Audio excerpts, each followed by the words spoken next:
नमस्कार मेरे प्यारे YouTube के सब्सक्राइबर साथियों, राज की बात में आपका स्वागत है, जहां डर और रहस्य की परतें धीरे धीरे खुलती हैं। और हाँ, जो भी लोग पहली बार इस चैनल पर आए हैं या हमारे पुराने साथी जो अब तक इस परिवार का हिस्सा नहीं बने हैं, तो अभी उस लाल बटन को दबाइए। सिर्फ एक क्लिक और आप दिल और दिमाग से इस कहानीकार परिवार का हिस्सा बन जाएंगे। आपका स्वागत है। जल्दी से सभी लोग नीचे कमेंट बॉक्स में अपना नाम लिखें। ये भी बताएं कि हमारी कहानियां ये आपको कैसी लगती हैं। आपका एक कमेंट, एक सब्सक्राइब मेरे लिए एक नई प्रेरणा बन जाता है। तो चलिए बिना समय गंवाए आज की कहानी शुरू करते हैं। लेकिन एक चेतावनी, इस कहानी का हर लम्हा आपकी रूह को झकझोर देगा। यह सिर्फ एक डरावनी कहानी नहीं, बल्कि एक ऐसा अनुभव है जो आपको खुद से सवाल पूछने पर मजबूर कर देगा। क्या वाकई हमारे आसपास ऐसी शक्तियां मौजूद हैं जो मौत के खेल में इंसान को मोहरा बना लेती है? कहानी शुरू होती है एक सुनसान घने जंगलों से घिरे गांव से। यहां रात ढलते ही एक छाया नजर आने लगती थी। लोग उसे पिशाचिनी कहते थे। वह छाया जमीन पर रेंगती मानो किसी घायल जानवर की तरह, और जिसकी भी नजर उस पर पड़ती या जो उसके करीब जाता वह फिर कभी नहीं लौटता। गांव में डर का ऐसा आलम था कि सूरज ढलते ही दरवाजे बंद हो जाते, चूल्हे बुझ जाते और गलियां सन्नाटे से भर जाती। वो पिशाचिनी जो भी उसे देखता है उसकी आत्मा वहीं रह जाती है। बूढ़ा हरिया अक्सर बीड़ी सुलगाते हुए कहता था।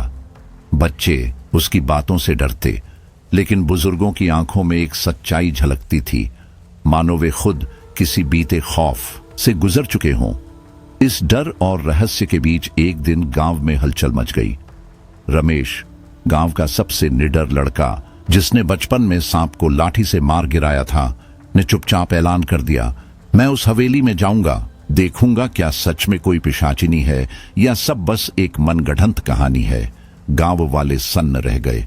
कुछ ने उसे समझाने की कोशिश की तो कुछ ने हिम्मत को सराहा, मगर हर किसी की आंखों में एक अनकहा डर था। रमेश, पगला गया है तू? उसकी मां ने आंचल से पसीना पोंछते हुए कहा। वो जगह अपशगुन है बेटा, मत जा। अम्मा, अगर डरते रहेंगे तो ये डर कभी खत्म नहीं होगा। मुझे जाना ही होगा, रमेश ने गंभीरता से जवाब दिया। रात को जब गांव गहरी नींद में डूबा था, रमेश अपने हाथ में एक पुरानी टॉर्च और लोहे की छड़ी लेकर निकला। रास्ता वीरान था। हवा ठंडी और कांपती हुई लग रही थी, जैसे खुद भी किसी छिपी हुई सच्चाई से डर रही हो।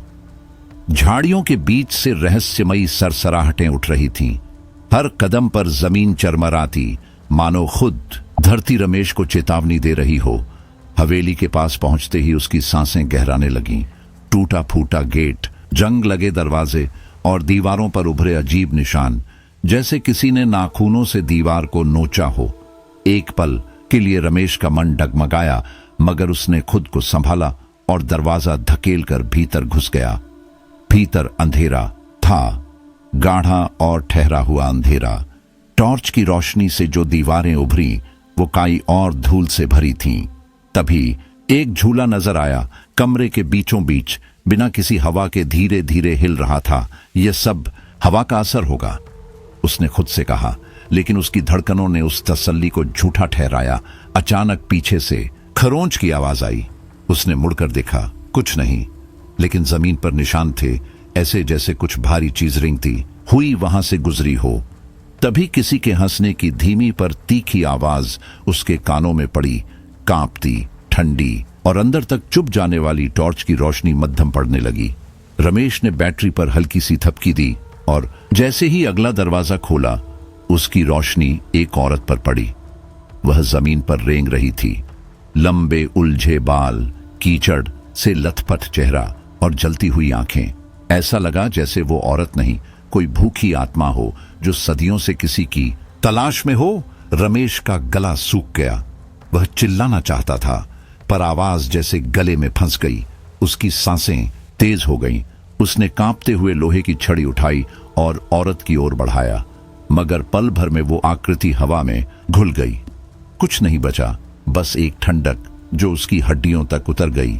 फिर किसी ने उसके कान के पास फुसफुसाया, तू मुझे नहीं हरा सकता। सुबह रमेश लौटा तो गांव वाले उसके बदले हाव भाव देख हैरान रह गए। उसका चेहरा सफेद, आंखें लाल और होंठ सूखे हुए थे। उसकी मां रोती हुई पूछती रही, क्या हुआ बेटा, कुछ तो बोल। लेकिन रमेश बस एक ही बात दोहराता रहा, वो अब गांव की ओर आ रही है। उसकी ये बात गांव में आग की तरह फैल गई। कुछ लोग घरों में छिप गए, कुछ मंदिर की ओर भागे, लेकिन रमेश वहीं खड़ा रहा, खामोश और शून्य में खोया हुआ। गांव का मुखिया, जो अब तक इन सब बातों को बकवास समझता था, खुद रमेश के पास आया। बोल बेटा, क्या देखा तूने? रमेश ने उसकी ओर देखा। उसकी आंखों में इतना भय था कि शब्दों की जरूरत ही नहीं रही। एक ऐसा डर जो रूह के भीतर से निकला हो। उसकी आंखों में जो छाया थी, उसने गांव वालों को यकीन दिला दिया, अब सब कुछ बदलने वाला है। उस रात गांव में फिर सन्नाटा छा गया। लोग खिड़कियों से बाहर झांक रहे थे, जैसे किसी अनकही दस्तक का इंतजार कर रहे हों। रमेश की मां उसके पास बैठी थी, कांपते हाथों से उसका माथा सहला रही थी। बेटा, तू ठीक तो है? मगर रमेश बस खाली दीवार को घूरता रहा, जैसे वो अब भी उस हवेली में फंसा हो, उस पिशाचिनी की नजरों में, जो शायद अब उसके जरिए पूरे गांव की ओर बढ़ रही थी। ना, तुझे कुछ हुआ तो नहीं? किसी ने पूछा, लेकिन रमेश बस छत की ओर टकटकी लगाए खामोश खड़ा रहा। उसकी आंखों में डर नहीं था, बल्कि कोई अनकहा सन्नाटा गूंज रहा था। तभी गांव के उत्तर दिशा से अचानक कुत्तों के भौंकने की आवाजें उठी। आवाजें तीखी थीं, जैसे किसी अनजान खतरे की आहट हो। गांव वाले चौकन्ने हो गए। किसी ने दरवाजा बंद किया, किसी ने खिड़की की कुंडी कस दी। भौंकने की आवाज धीरे धीरे पास आती गई और फिर एकाएक सन्नाटा, इतना गहरा कि किसी के दिल की धड़कन भी साफ सुनी जा सकती थी। तभी गांव के बीच बने तालाब के पास कुछ हलचल हुई। एक धुंधली परछाई पानी के किनारे उभरने लगी, धीरे धीरे आकार लेते हुए। यह वही छाया थी जिसे रमेश ने हवेली में देखा था। उसकी उलझी जटाएं कीचड़ से सनी थीं और शरीर पर गहरे घावों के निशान। एक बूढ़ा जो खिड़की से सब देख रहा था, घबराकर चीख पड़ा, वो आ गई। उस एक चीख से पूरा गांव थर्रा गया। लोग पूजा पाठ में लग गए। किसी ने तुलसी के आगे दिया जलाया तो किसी ने घर के बाहर नींबू मिर्च टांगा, लेकिन वो नहीं रुकी।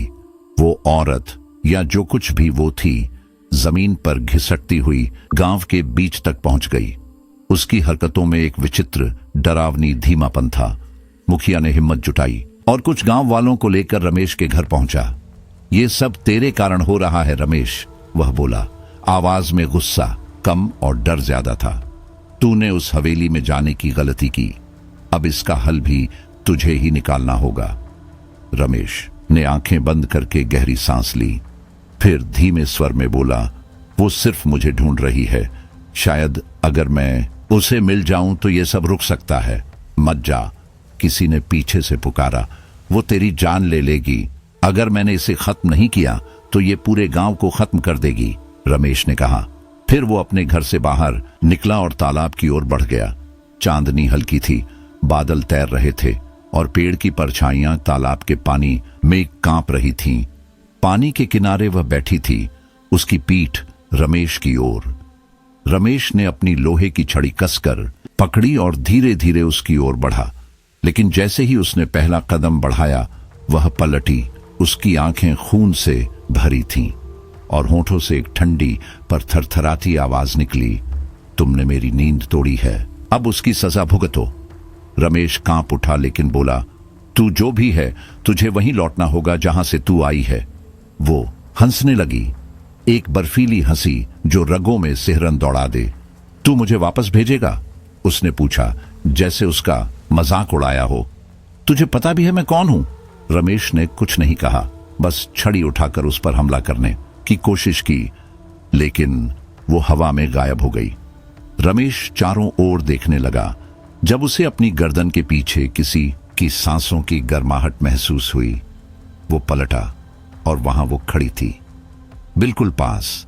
तुझे पता है मैं मर चुकी हूं, उसने फुसफुसाया। लेकिन मेरा बदला अब भी बाकी है। रमेश की आवाज लड़खड़ाई। कौन सा बदला?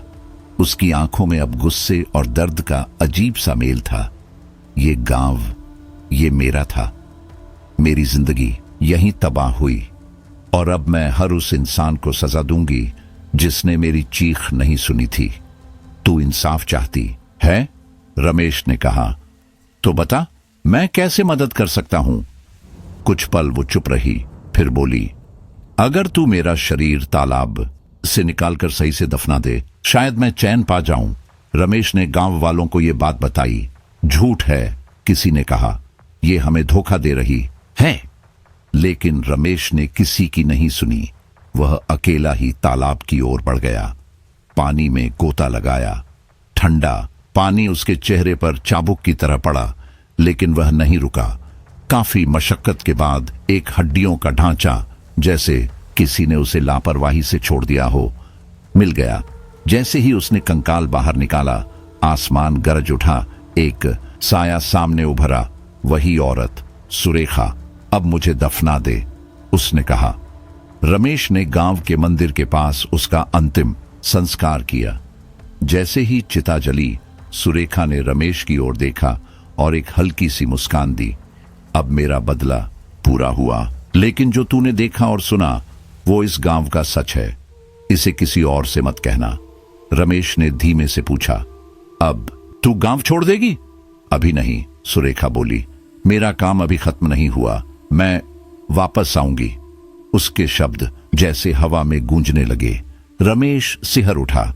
क्या उसने सुरेखा की आत्मा को मुक्ति दी, या फिर गांव के लिए एक और भयावह रात की नींव रख दी? चिता की आग बुझ चुकी थी, लेकिन उसकी बातों की गूंज अब भी रमेश के कानों में थी। गांव में रात और भी घनी हो गई थी। जब रमेश ने अंतिम संस्कार पूरा किया तो आसमान साफ हो गया, जैसे सब कुछ सामान्य हो गया हो। लेकिन कुछ था जो उसकी आंखों से ओझल था, पर महसूस जरूर हो रहा था, जैसे कोई उसे देख रहा हो। उसने खुद को समझाया कि यह सिर्फ मानसिक थकावट है। वह घर पहुंचा, बिस्तर पर लेटा, लेकिन आंखें नहीं मूंद सका। हर बार जब आंखें बंद करता, सुरेखा की वो मुस्कान सामने आ जाती। तभी खिड़की पर जोर से दस्तक हुई। वह हड़बड़ा कर उठ बैठा, धीरे धीरे खिड़की के पास गया, पर्दा हटाया। बाहर कुछ नहीं था। वह मुड़ ही रहा था कि किसी ने उसके कंधे पर हाथ रख दिया। रमेश की सांसें धीरे धीरे थमने लगी थीं। दिल जोर जोर से धड़क रहा था, जैसे सीने से बाहर निकल आएगा। उसने डरते हुए पीछे मुड़कर देखा, कुछ भी नहीं, सन्नाटा। तभी उसकी मां की आवाज आई, क्या हुआ बेटा? रमेश ने झटके से अपनी भावनाओं को काबू में करते हुए जवाब दिया, कुछ नहीं मां, शायद हवा थी। लेकिन वह जानता था कि यह महज हवा नहीं थी। उस एहसास में एक ठंडक थी, एक नजर जो उसकी रीढ़ में सिहरन भेज गई थी। अगली सुबह तक रमेश की बेचैनी और बढ़ गई। वह अब चैन से नहीं बैठ सकता था। कुछ था जो जवाब मांग रहा था। उसने तय किया कि इस रहस्य को पूरी तरह समझे बिना वह पीछे नहीं हटेगा। वह सीधा गांव के सबसे बुजुर्ग और समझदार व्यक्ति पंडित शिवदास के पास पहुंचा। शिवदास, जो हर कहानी, हर रहस्य और हर आत्मा के पीछे की सच्चाई जानता था। रमेश ने उन्हें सब कुछ बता दिया, सुरेखा, हवेली और उस डरावनी छाया के बारे में। शिवदास ने लंबी सांस ली। उनकी आंखों में चिंता साफ झलक रही थी। तूने जो किया वो गलत नहीं था, उन्होंने गंभीर लहजे में कहा, लेकिन वो आत्मा, वो इतनी आसानी से शांत नहीं होगी। उसके अंदर सालों का गुस्सा है, एक जला हुआ प्रतिशोध जो अब हवा में घुल चुका है। रमेश ने पूछा, तो अब क्या होगा? क्या वो फिर से आएगी? शिवदास ने सिर हिलाया। उस हवेली में एक ऐसा राज छिपा है जो सुरेखा की आत्मा को बांध कर रखे हुए है। जब तक वो राज उजागर नहीं होता, उसकी आत्मा मुक्त नहीं होगी। लेकिन ध्यान रखना, वो हवेली सिर्फ सुरेखा का ठिकाना नहीं है। वहां और भी बुरी शक्तियां हैं, बहुत पुरानी, बहुत गहरी। रमेश के अंदर एक अजीब सा डर और उत्सुकता एक साथ उमड़ पड़ी। उसे अब यकीन हो गया था, ये काम उसी का है। उसी की जिम्मेदारी। इस बार वह अकेला नहीं गया।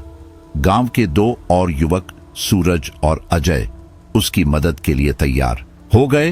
रात होते ही तीनों ने टॉर्चें, पूजा की कुछ चीजें और हिम्मत लेकर हवेली की ओर रुख किया। रास्ता सुनसान और अंधेरा था। हर झाड़ी में कुछ सरकता महसूस हो रहा था। दूर कहीं उल्लू की आवाज और हवा में सरसराहट। पेड़ों की लंबी छायाएं मानो उनके पीछे पीछे चल रही थीं। हवेली के पास पहुंचते ही सूरज ने कांपती आवाज में कहा, क्या हम सही कर रहे हैं? रमेश ने उसकी पीठ पर हाथ रखा। हम सिर्फ सच जानना चाहते हैं, डरने की जरूरत नहीं। एक बार अंदर चलकर देखते हैं। हवेली का माहौल इस बार कुछ और ही था, जैसे किसी ने वहां लंबे समय से सांस नहीं ली हो। दीवारों से सीलन टपक रही थी। फर्श पर खून जैसे धब्बे फैले हुए थे। हवा में एक सड़ी हुई गंध थी जो गले में अटकती थी। टॉर्चों की रोशनी में तीनों ने चारों ओर देखा। रमेश की नजर एक कमरे पर गई, वही कमरा जहां उसने पहली बार पिशाचिनी को देखा था। वो तीनों कमरे में दाखिल हुए। कमरे के बीचों बीच कुछ अजीब चिन्ह बने हुए थे, जैसे किसी पुराने तंत्र का हिस्सा हो। उन्हीं चिन्हों के बीच एक भारी लकड़ी का बक्सा रखा था। अजय ने कहा, शायद यही है वो चीज जिसे हम ढूंढ रहे हैं। जैसे ही उन्होंने बक्से को छूने की कोशिश की, पूरा कमरा एक झटके से कांप उठा। बक्सा खुद ब खुद हिलने लगा। सूरज घबरा गया। यह क्या हो रहा है? तभी बक्से के ऊपर एक धुंधली छवि प्रकट हुई। सुरेखा। उसकी आंखों में चेतावनी थी। उसने कहा, इस बक्से को मत खोलो। इसके अंदर एक ऐसा सच है जो जानने के बाद सब कुछ बदल जाएगा। रमेश ने उसकी आंखों में देखा और शांत स्वर में कहा, अगर यही तुम्हारे मुक्त होने का रास्ता है तो मैं ये दरवाजा खोलूंगा। नहीं, मत करो, सुरेखा चीखी। लेकिन रमेश ने उसकी बात अनसुनी करते हुए बक्सा खोल दिया। अंदर एक पुरानी डायरी और कुछ गहने थे। रमेश ने कांपते हाथों से डायरी उठाई और पढ़ना शुरू किया। उसमें सुरेखा की जिंदगी की पूरी कहानी दर्ज थी, पर सच वही नहीं था जो रमेश ने सोचा था। डायरी में लिखा था कि सुरेखा की हत्या उसके पति ने की थी। उसने गांव के कुछ लोगों के साथ मिलकर सुरेखा के परिवार की संपत्ति हथिया ली थी। रमेश ने चौंकते हुए कहा, तो ये सिर्फ बदला नहीं, ये तो एक साजिश थी। सुरेखा की आत्मा धीरे से बोली, अब तू समझा क्यों मैं इस गांव को सजा देना चाहती हूं? रमेश ने गहराई से कहा, लेकिन जिन्होंने ये सब किया वो अब इस दुनिया में नहीं है। उनके वंशजों को क्यों भुगतना चाहिए? कुछ क्षणों के लिए सुरेखा की आत्मा शांत हो गई। उसने कहा, अगर तू इस अन्याय को सही कर सकता है तो मैं अपना प्रतिशोध छोड़ दूंगी, पर याद रख, ये रास्ता आसान नहीं होगा। रमेश ने वादा किया, मैं करूंगा। अचानक हवेली में अजीब सी गूंज फैलने लगी। दीवारें कांपने लगी। सुरेखा चिल्लाई, भागो! तुमने बक्सा खोलकर एक और शक्ति को जगा दिया है। तीनों भागने के लिए दरवाजे की ओर दौड़े, पर दरवाजा बंद हो चुका था। उन्होंने जोर लगाया, चिल्लाए, लेकिन कोई रास्ता नहीं मिला। तभी कमरे के एक कोने में एक और छाया प्रकट हुई। यह सुरेखा नहीं थी, यह कोई और था, कुछ ज्यादा भयावह। रमेश ने डरते हुए पूछा, तू कौन है? छाया धीरे धीरे स्पष्ट होने लगी। एक स्त्री का रूप, लेकिन उसका चेहरा बुरी तरह जला हुआ था। आंखों में ऐसा क्रोध जो किसी भी रूह को कंपा दे। उसने भारी कंपाती आवाज में कहा, मैं वो हूं जिसे इस गांव ने अपने पापों को छिपाने के लिए बलि चढ़ा दिया, और तब से मैं इस हवेली में कैद हूं। सूरज चिल्लाया, ये सब सुरेखा का काम है, उसी की वजह से हम फंसे हैं। छाया गुस्से से कांपते स्वर में बोली, सुरेखा सिर्फ अपना बदला चाहती थी, पर मैं इस गांव की बर्बादी चाहती हूं। उसकी आवाज में ऐसा ज्वालामुखी था जो अब फटने को तैयार था। अब रमेश, सूरज और अजय उस हवेली में फंस चुके थे जहां दीवारें फुसफुसा रही थीं, अंधेरे में छायाएं मंडरा रही थीं और हर कोने में किसी अदृश्य शक्ति की हंसी गूंज रही थी। रमेश ने कांपती आवाज में पूछा, तू क्या चाहती है? हमें क्यों फंसाया है? छाया की आकृति और स्पष्ट होने लगी। वह अब एक भयंकर रूप में थी, मानव और राक्षसी के बीच की कोई चीज। उसने गुर्राते हुए कहा, मैं नहीं चाहती, मैं तो बस अब अपना हक लेने आई हूं और अब तुम सब मेरी कैद में हो। रमेश ने महसूस किया यह सिर्फ एक आत्मा की मुक्ति की कहानी नहीं थी, यह अतीत के पापों का जाल था जो अब सब कुछ लीलने को तैयार था। हवेली की दीवारों से प्लास्टर झड़ने लगा, रुक रुक कर गिरती मिट्टी और सीलन की महक हवा में घुल चुकी थी। रमेश ने खुद को शांत रखते हुए कहा, अगर तू भी इस गांव से बदला लेना चाहती है तो तुझे हमारी मदद की जरूरत क्यों है? तुझे तो खुद ही आजाद होना चाहिए। छाया कुछ पल के लिए चुप रही। हवेली का माहौल अचानक थम गया, जैसे पूरी इमारत उनकी बातचीत सुन रही हो। फिर एक धीमी कंपाती आवाज गूंजी, मुझे आजादी चाहिए, लेकिन मेरी आत्मा को एक माध्यम चाहिए और तुम तीनों वही माध्यम हो। अचानक एक जोरदार आवाज के साथ हवेली के दरवाजे अपने आप बंद हो गए। हवा भारी हो गई और जमीन से लाल रंग के धुएं की लकीरें उठने लगीं, जैसे लहू उबल रहा हो। सूरज पीछे हटते हुए घबराया, रमेश, हमें यहां से निकलना होगा, ये हमें जिंदा नहीं छोड़ेगी। रमेश ने चारों तरफ देखा, घबराहट उसके चेहरे पर भी थी, लेकिन वह संयम नहीं खोना चाहता था। उसने टॉर्च जलाकर फर्श की ओर ध्यान से देखा। पुराने मिटे हुए चिन्ह वहां मौजूद थे। तभी उसे याद आया शिवदास की बात, हवेली में बुरी शक्तियां हैं, लेकिन उनका उपाय भी यहीं कहीं है। उसने जल्दी से वो पुरानी डायरी निकाली जो एक बक्से से मिली थी। पन्नों में सुरेखा की लिखाई अब और भी डरावनी लग रही थी।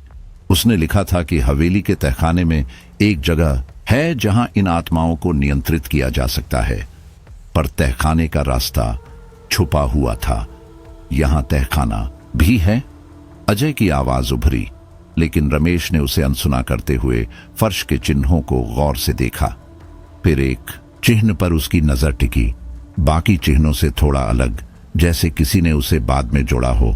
उसने लोहे की छड़ी उठाई और उस चिन्ह को खुरचने की कोशिश की। तभी एक तेज कर्कश आवाज आई और फर्श का एक हिस्सा धंस गया। एक सीढ़ियों भरा अंधकारमय रास्ता दिखाई देने लगा। चलो, रमेश ने कहा, और तीनों नीचे उतरने लगे। सीढ़ियां पुरानी थीं, हर कदम पर चरमराहट सुनाई देती थी। नीचे घुसते ही एक ठंडी हड्डियों तक चुभने वाली हवा उनके चेहरों से टकराई। टॉर्च की रोशनी भी उस अंधेरे में जैसे डगमगा गई हो। तहखाने में घुसते ही एक बड़ा सा कमरा नजर आया। दीवारों पर अजीब आकृतियां उकेरी गई थीं, किसी प्राचीन लिपि में। कमरे के बीचों बीच एक घेरा बना था, जिसके अंदर पुराने तावीज और मानव हड्डियां बिखरी पड़ी थीं। रमेश ने धीमे स्वर में कहा, शायद यही वो जगह है जहां इन बुरी आत्माओं को कैद किया जा सकता है। पर तभी छाया फिर प्रकट हुई। उसकी आंखों में आग थी। आवाज गूंजती हुई आई, तुम मुझे कैद नहीं कर सकते, मैं अब आजाद हूं। उसकी चीख इतनी तीव्र थी कि सूरज और अजय डर के मारे पीछे हट गए। दीवारें तक कांपने लगीं। रमेश ने एक गहरी सांस ली। तुझे अगर सच में आजादी चाहिए तो अपना सच बता, मुझे इस गांव को बचाना है। छाया एक पल को रुकी। उसकी परछाई धीमे धीमे स्थिर होने लगी। मेरा नाम वासवी था। इस गांव के लोगों ने मुझ पर झूठा आरोप लगाया कि मैं टोना टोटका करती हूं और इस हवेली में मुझे जिंदा जला दिया। मेरी आत्मा यहीं कैद हो गई और मैंने कसम खाई कि इस गांव को कभी चैन से नहीं जीने दूंगी। अगर तू अब भी आजाद होना चाहती है, रमेश ने धीरे से कहा, तो बता, मैं तुझे कैसे मुक्त कर सकता हूं? वासवी की छाया कमरे के बीच बने घेरे की ओर इशारा करने लगी। यह घेरा मेरे लिए एक शाप है। इसे तोड़ने के लिए तुम्हें अपनी ऊर्जा का बलिदान देना होगा। क्या? अजय चीख पड़ा। क्या हम अपनी जान खतरे में डालें ताकि एक आत्मा को शांति मिले? यह पागलपन है। लेकिन रमेश ने उसकी ओर देखे बिना जवाब दिया, अगर हम नहीं करेंगे तो यह गांव बचेगा नहीं। रमेश ने अपनी सांस रोकी और घेरे के अंदर कदम रखा। उसने एक एक कर तावीज और हड्डियों को छूना शुरू किया। उसी पल तहखाना जोर से कांपने लगा। छाया की चीख गूंजने लगी, तू नहीं समझता, इस घेरे को तोड़ने से सिर्फ मैं नहीं, और भी आत्माएं आजाद हो जाएंगी। लेकिन अब बहुत देर हो चुकी थी। घेरा टूट चुका था। हवा में अजीब आकृतियां उभरने लगीं, धुंधली, डरावनी, बेजान चेहरों वाली आत्माएं कमरे के चारों ओर घूमने लगीं। दीवारों से चीखें टकराने लगीं। रमेश ने देखा वासवी की छाया धीरे धीरे गायब हो रही थी। मैं अब आजाद हूं। उसकी आवाज धीमी पड़ गई। पर अब तुम्हें इन आत्माओं से खुद को बचाना होगा। वासवी गायब हो गई, लेकिन उसके जाते ही तहखाने की हवा और भी भारी हो गई। दीवारों पर बनी आकृतियां हिलने लगीं। भागो! रमेश चीख पड़ा। तीनों सीढ़ियों की ओर दौड़े, लेकिन रास्ता बंद हो चुका था। वे आत्माएं अब उनके चारों ओर मंडरा रही थीं। हर चेहरा दर्द और गुस्से से भरा हुआ। रमेश ने चारों ओर देखा, कुछ भी समझ नहीं आ रहा था। तभी उसकी नजर एक दीवार पर गई। वहां त्रिशूल का निशान बना था। उसने लोहे की छड़ी उठाकर जोर से उस निशान पर मारा। अचानक पूरे तहखाने में एक तेज रोशनी फैल गई, इतनी तेज कि आंखें मिचमिचाने लगीं। सभी आत्माएं चीखते हुए गायब होने लगीं। ये क्या हो रहा है? सूरज चीखा। शायद यही तरीका था इन्हें रोकने का। रमेश चिल्लाया। दीवारें अब दरकने लगी थीं। तीनों ने जैसे तैसे रास्ता खोजा और दौड़ते हुए हवेली से बाहर निकल आए। गांव शांत था, पर वह सन्नाटा साधारण नहीं था। कुछ अधूरा था, अधमरा। रमेश ने गहरी सांस लेते हुए कहा, यह तो बस शुरुआत है। वासवी तो चली गई, लेकिन जिन आत्माओं को उसने छोड़ा है वे अब हमें चैन से नहीं रहने देंगी। हवेली से निकलने के बाद भी तीनों के चेहरों पर अजीब सा डर था, जैसे हवेली की छाया अब भी उनके साथ हो। गांव लौटते वक्त रास्ता और भी अंधेरा लग रहा था। पेड़ों के बीच की हलचल और झाड़ियों से आती आवाजें अब डरावनी नहीं, बल्कि चेतावनी जैसी लग रही थीं। गांव पहुंचकर सूरज ने कांपती आवाज में कहा, रमेश, यकीन नहीं होता कि हम जिंदा लौटे हैं। पर वो जो वासवी कह गई थी, वो क्या सच होगा? क्या सच में अब वो आत्माएं हमें कभी नहीं छोड़ेंगी? रमेश चुप रहा। उसकी आंखों में थकावट नहीं, गहराई थी। वासवी की पीड़ा हम समझ नहीं पाए, लेकिन घेरा तोड़कर हमने उसकी पीड़ा को और फैलने दिया है। अब कोई और रास्ता खोजना होगा। अजय की आवाज में हताशा साफ झलक रही थी। उसने सिर झटकते हुए गुस्से में कहा, इस सब के पीछे तू है रमेश। अगर तूने वो बक्सा न खोला होता तो शायद ये सब नहीं होता। अब मैं और नहीं उलझ सकता। मैं गांव छोड़कर जा रहा हूं। रमेश ने उसका रास्ता रोकने की कोशिश की। अजय, सुन तो सही। लेकिन अजय उसकी एक नहीं सुन रहा था। उसने मुड़कर एक बार भी नहीं देखा और तेज कदमों से अपने घर की ओर बढ़ गया। सूरज, जो अब तक चुपचाप सब देख रहा था, घबराए हुए बोला, रमेश, माफ करना यार, लेकिन अब और नहीं हो पाएगा मुझसे। ये रहस्य, ये आत्माएं, ये सब मेरे बस की बात नहीं है। मैं जा रहा हूं। रमेश कुछ कह नहीं पाया। उसके दोनों साथी उसका साथ छोड़कर जा चुके थे। वह खड़ा रहा, अकेला, डरा हुआ, लेकिन भीतर कहीं कुछ और भी था। एक जिद, एक आग कि चाहे कुछ भी हो जाए वह इस खतरे का सामना करेगा। वह सीधे पंडित शिवदास के पास गया। जैसे ही पंडित ने रमेश को देखा, उनके चेहरे की मुस्कान गुम हो गई। क्या बात है रमेश? पंडित ने गंभीर स्वर में पूछा। रमेश ने बिना कुछ छिपाए हवेली में घटी सारी घटनाएं, तहखाने का घेरा तोड़ना, आत्माओं की मुक्ति, सब विस्तार से बताया। पंडित शिवदास ने माथे पर हाथ फेरते हुए सिर हिलाया। तूने बहुत बड़ी भूल कर दी है बेटा। वो घेरा सिर्फ आत्माओं को कैद करने के लिए नहीं था, उनकी शक्ति को सीमित करने के लिए भी था। अब वे आजाद हैं और जब तक उनकी अधूरी इच्छाएं पूरी नहीं होंगी, वे चैन से नहीं बैठेंगी। रमेश की आवाज कांपने लगी। तो अब कोई रास्ता नहीं बचा क्या? क्या गांव को बचाया नहीं जा सकता? पंडित ने पीछे रखे एक मोटे पुराने ग्रंथ की ओर इशारा किया। इसमें एक प्राचीन अनुष्ठान का जिक्र है। इससे उन आत्माओं को हमेशा के लिए शांति दी जा सकती है, लेकिन इसकी कीमत बहुत भारी है। रमेश ने गहरी सांस लेते हुए पूछा, क्या कीमत है? पंडित ने अपनी आंखें मूंद लीं। इस अनुष्ठान को करने वाले को अपनी आत्मा का बलिदान देना होगा। रमेश को एक क्षण के लिए सब कुछ थमता हुआ सा महसूस हुआ, लेकिन उसने खुद को संयत किया और दृढ़ता से बोला, अगर यही एक रास्ता है तो मैं तैयार हूं, बस मुझे बताइए कि ये कैसे करना है। पंडित ने उसे गांव के बाहर एक प्राचीन जंगल में स्थित एक पुराने मंदिर का रास्ता बताया। वो स्थान शक्ति का केंद्र है, वासवी और बाकी आत्माओं को रोकने के लिए एकमात्र उपाय वही है, लेकिन वहां तक पहुंचना आसान नहीं है। अगले ही दिन रमेश अपनी तैयारी के साथ उस जंगल की ओर निकल पड़ा। रास्ता सुनसान था, चारों ओर घना अंधेरा छाया था, जैसे खुद जंगल उसे निगल लेना चाहता हो। हर ओर से अजीब अजीब फुसफुसाहटें सुनाई देने लगी, मानो पेड़ों के पीछे कोई उसका पीछा कर रहा हो। फिर अचानक एक पेड़ की ओट से एक छाया उभरी, एक जली हुई औरत की आत्मा, वासवी। उसकी आंखें गहराई से चमक रही थीं और चेहरा दर्द से विकृत था। तूने मेरी आत्मा को मुक्त किया है। वासवी की आवाज सर्द थी। लेकिन जिन आत्माओं को तूने आजाद किया है वे अब तेरी दुश्मन हैं। वे नहीं चाहेंगी कि तू उन्हें फिर से बांधने की कोशिश करे। रमेश ने साहस बटोरते हुए जवाब दिया, अगर मैंने उन्हें नहीं रोका तो ये गांव खत्म हो जाएगा। वासवी ने कुछ पल उसकी आंखों में झांका, फिर धीमे से बोली, मैं तुझे एक आखिरी मौका दूंगी, लेकिन याद रख, अगर तू असफल हुआ तो तेरी आत्मा भी उन्हीं आत्माओं का हिस्सा बन जाएगी। वासवी उसे जंगल की गहराई में ले गई, जहां एक पुराना खंडहर हो चुका मंदिर खड़ा था। उसकी दीवारों पर अजीब चित्र उकेरे गए थे, मानव बलिदान, तंत्र मंत्र और आत्माओं को नियंत्रित करने की विधियां। इन प्रतीकों के अनुसार तुझे अनुष्ठान करना होगा, वासवी ने समझाया। लेकिन प्रक्रिया के दौरान अगर कोई बाधा आई तो सब खत्म हो जाएगा। रमेश ने पंडित द्वारा दिए गए मंत्रों के साथ अनुष्ठान शुरू किया। हर मंत्र के साथ हवा और भी भारी होती गई।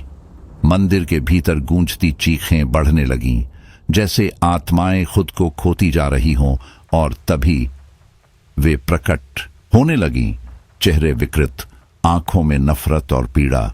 वे सीधी रमेश की ओर बढ़ने लगीं। वासवी ने उन्हें रोकने की कोशिश की, यह अनुष्ठान पूरा होने दो, वरना तुम सभी कभी शांति नहीं पा सकोगे। लेकिन आत्माएं और भी उग्र हो गईं। वे वासवी पर टूट पड़ी। रमेश ने आंखें बंद रखीं, मंत्र पढ़ता रहा। भय उसके भीतर बैठ रहा था, लेकिन वह रुका नहीं। एक आत्मा अचानक उस पर झपटी। रमेश जमीन पर गिर पड़ा, फिर भी उसके होंठ मंत्रों में डूबे रहे। तभी मंदिर के बीचों बीच तेज रोशनी फूटी। आत्माएं चीखने लगी, पीछे हटने को मजबूर हो गईं। वासवी ने अपनी अंतिम शक्ति जुटाकर उन्हें रोके रखा, लेकिन फिर मंदिर की दीवारें कांपने लगीं, जैसे जमीन खुद को समेट रही हो। चारों ओर अंधेरा छा गया। रमेश की आंखें बंद थीं, लेकिन उसके चारों ओर गूंजती आत्माओं की आवाजें तेज हो रही थीं। वासवी ने चिल्लाकर कहा, जल्दी कर रमेश, मेरे पास वक्त नहीं है। रमेश ने मंत्रों का जाप और तेज कर दिया। मंदिर के भीतर की ऊर्जा अब उन्मत्त हो गई थी। दीवारों पर बने प्रतीकों से प्रकाश की धाराएं निकलने लगीं, जो आत्माओं पर बिजली की तरह बरस रही थीं। रमेश के चारों ओर एक ऊर्जा घेरा बन गया, जो उसे आत्माओं के सीधे प्रहार से बचा रहा था। तभी वह आ गई, सबसे भयावह आत्मा। उसकी आकृति बाकी आत्माओं से बड़ी थी, चेहरा धुएं में लिपटा हुआ और उसकी आंखें मानो जलते अंगारों की तरह धधक रही थीं। उसकी एक दहाड़ ने पूरे मंदिर को कंपा दिया। अब फैसला नजदीक था। क्या रमेश अनुष्ठान पूरा कर पाएगा या यह अंधकार सब कुछ निगल जाएगा? रमेश ने कांपती आवाज में कहा, तू हमें रोकने की कोशिश कर रहा है। यह तेरा सबसे बड़ा और आखिरी अपराध होगा। उसकी आंखों में अब इंसानियत का कोई चिन्ह नहीं था, जैसे कोई और ही उसमें बोल रहा हो। लेकिन रमेश रुका नहीं। उसने डर को किनारे रख अपने गले से उठती थरथराहट को दबा लिया और मंत्रों का उच्चारण और तेज कर दिया। मंदिर की हवा भारी हो गई थी। शब्द जैसे दीवारों से टकराकर लौट रहे थे। जैसे ही रमेश ने अंतिम मंत्र पूरा किया, मंदिर की छत से एक तीव्र प्रकाश का स्तंभ नीचे गिरा। वह रोशनी इतनी तीव्र थी कि आंखें बंद हो गईं और साथ ही आत्माएं चीखते हुए पीछे की ओर धकेली गईं। वासवी, जो अब तक आत्माओं की अगुवाई कर रही थी, अंतिम बार चीखी, रमेश, ये तेरी आखिरी कोशिश है। इस प्रकाश को संभाल नहीं पाया तो सब कुछ नष्ट हो जाएगा। मंदिर की जमीन कांपने लगी थी, दीवारों से मिट्टी झड़ने लगी। रमेश की नजर अचानक उस स्थान पर पड़ी जो अब तक अनदेखा था। मंदिर के केंद्र में एक दायरा जो धीरे धीरे जमीन से ऊपर उठ रहा था। उसकी रेखाएं अब चमक रही थी, जैसे किसी पुराने यंत्र को दोबारा शक्ति मिल रही हो। यही शक्ति केंद्र था आत्माओं को नियंत्रित करने और उन्हें शांति देने का अंतिम साधन। लेकिन अब रमेश की हालत बिगड़ने लगी थी। उसका शरीर पसीने से भीग चुका था, उसकी सांसें तेज हो रही थीं, जैसे वह किसी अदृश्य जाल में फंसता जा रहा हो। तभी मंदिर के बाहर कुछ हलचल हुई। रमेश! एक आवाज गूंजी। सूरज और अजय, जो पहले ही गांव लौट चुके थे, अब भागते हुए मंदिर में आ पहुंचे। सूरज ने देखा और कांपते हुए चिल्लाया, ये क्या कर रहा है? पागल हो गया है क्या? बंद कर ये सब, तू मारा जाएगा। रमेश ने बिना उसकी तरफ देखे कहा, अगर मैंने ये अनुष्ठान पूरा नहीं किया तो ये आत्माएं पूरे गांव को बर्बाद कर देंगी। मुझे मत रोकना। अजय ने मंदिर के अंदर की स्थिति देखकर भयभीत होकर कहा, सूरज, ये सब कुछ विनाश की तरफ जा रहा है, हमें इसे रोकना होगा। वे रमेश की ओर बढ़े ही थे कि एक अदृश्य दीवार ने उन्हें पीछे धकेल दिया। ऐसा लगा जैसे हवा ही ठोस हो गई हो। आत्माओं की चीखें अब और तेज हो चुकी थीं। फिर सबसे बड़ी आत्मा ने वासवी पर अंतिम हमला किया। उसकी चीख मंदिर की दीवारों से टकराकर लहरों की तरह गूंजी। वासवी की आकृति झटके से हवा में पिघल गई। अब रमेश पूरी तरह अकेला था। बड़ी आत्मा की आवाज गूंजी, तुझे रोकने वाला अब कोई नहीं, ये शक्ति तुझे निगल जाएगी। रमेश ने कांपती लेकिन दृढ़ आवाज में अंतिम मंत्र का उच्चारण किया। जैसे ही वह मंत्र पूरा हुआ, मंदिर के फर्श से एक तीव्र प्रकाश विस्फोट हुआ। रोशनी के उस घेरे ने आत्माओं को जकड़ना शुरू कर दिया। वे चीखती चिल्लाती रहीं, लेकिन एक एक करके उस प्रकाश में खींचती चली गईं। रमेश का शरीर अब जवाब देने लगा था। उसकी सांसें धीमी हो रही थीं, आंखें धुंधली। सूरज दीवार के पार से चिल्लाया, रमेश! मत करिए, तू मर जाएगा।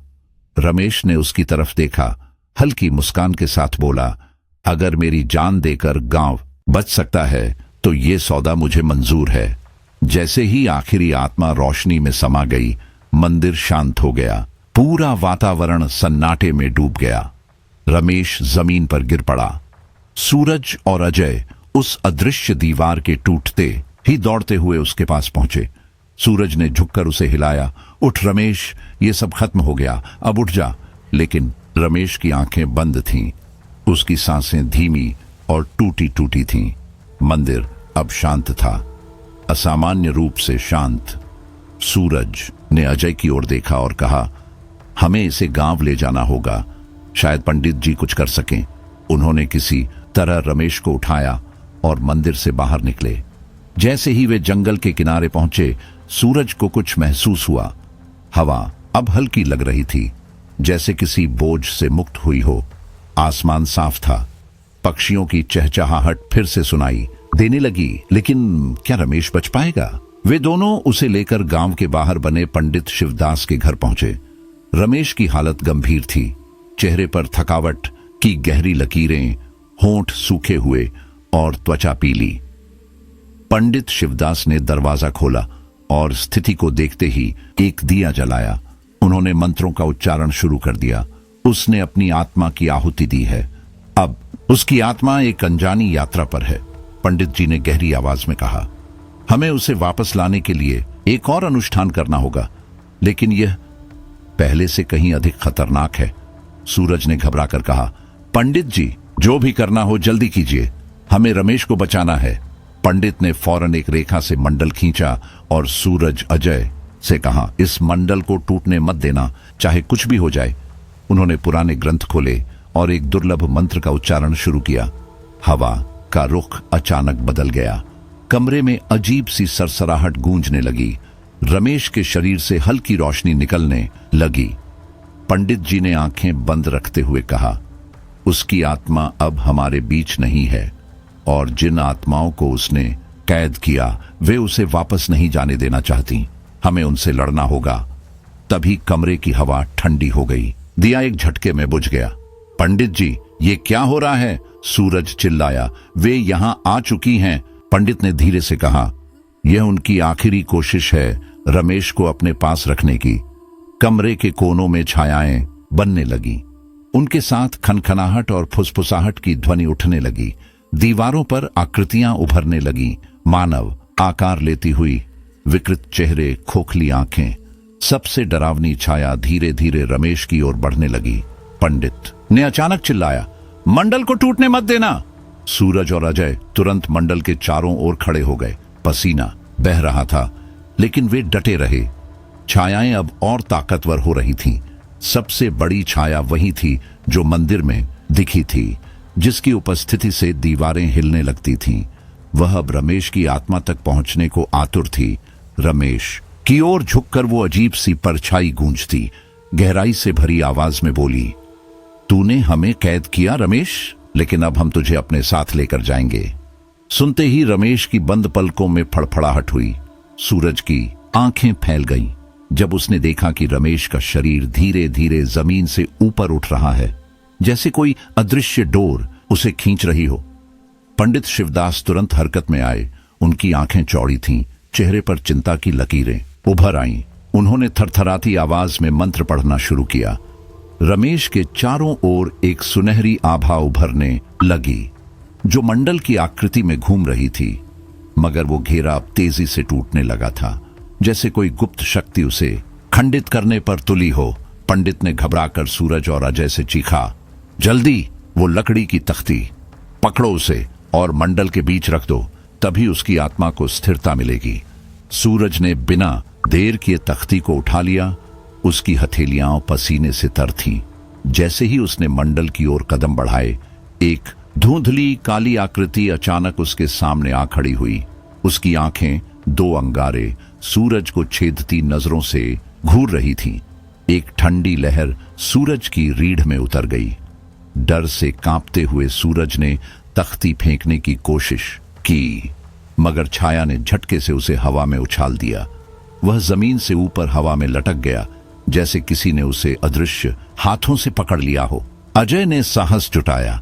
उसने पास पड़ी लाठी उठाई और पूरी ताकत से उस छाया पर वार किया, लेकिन वो बस कुछ इंच पीछे हटी और फिर अजय को जोर से धकेल दिया, जैसे हवा का कोई हिंसक झोंका हो।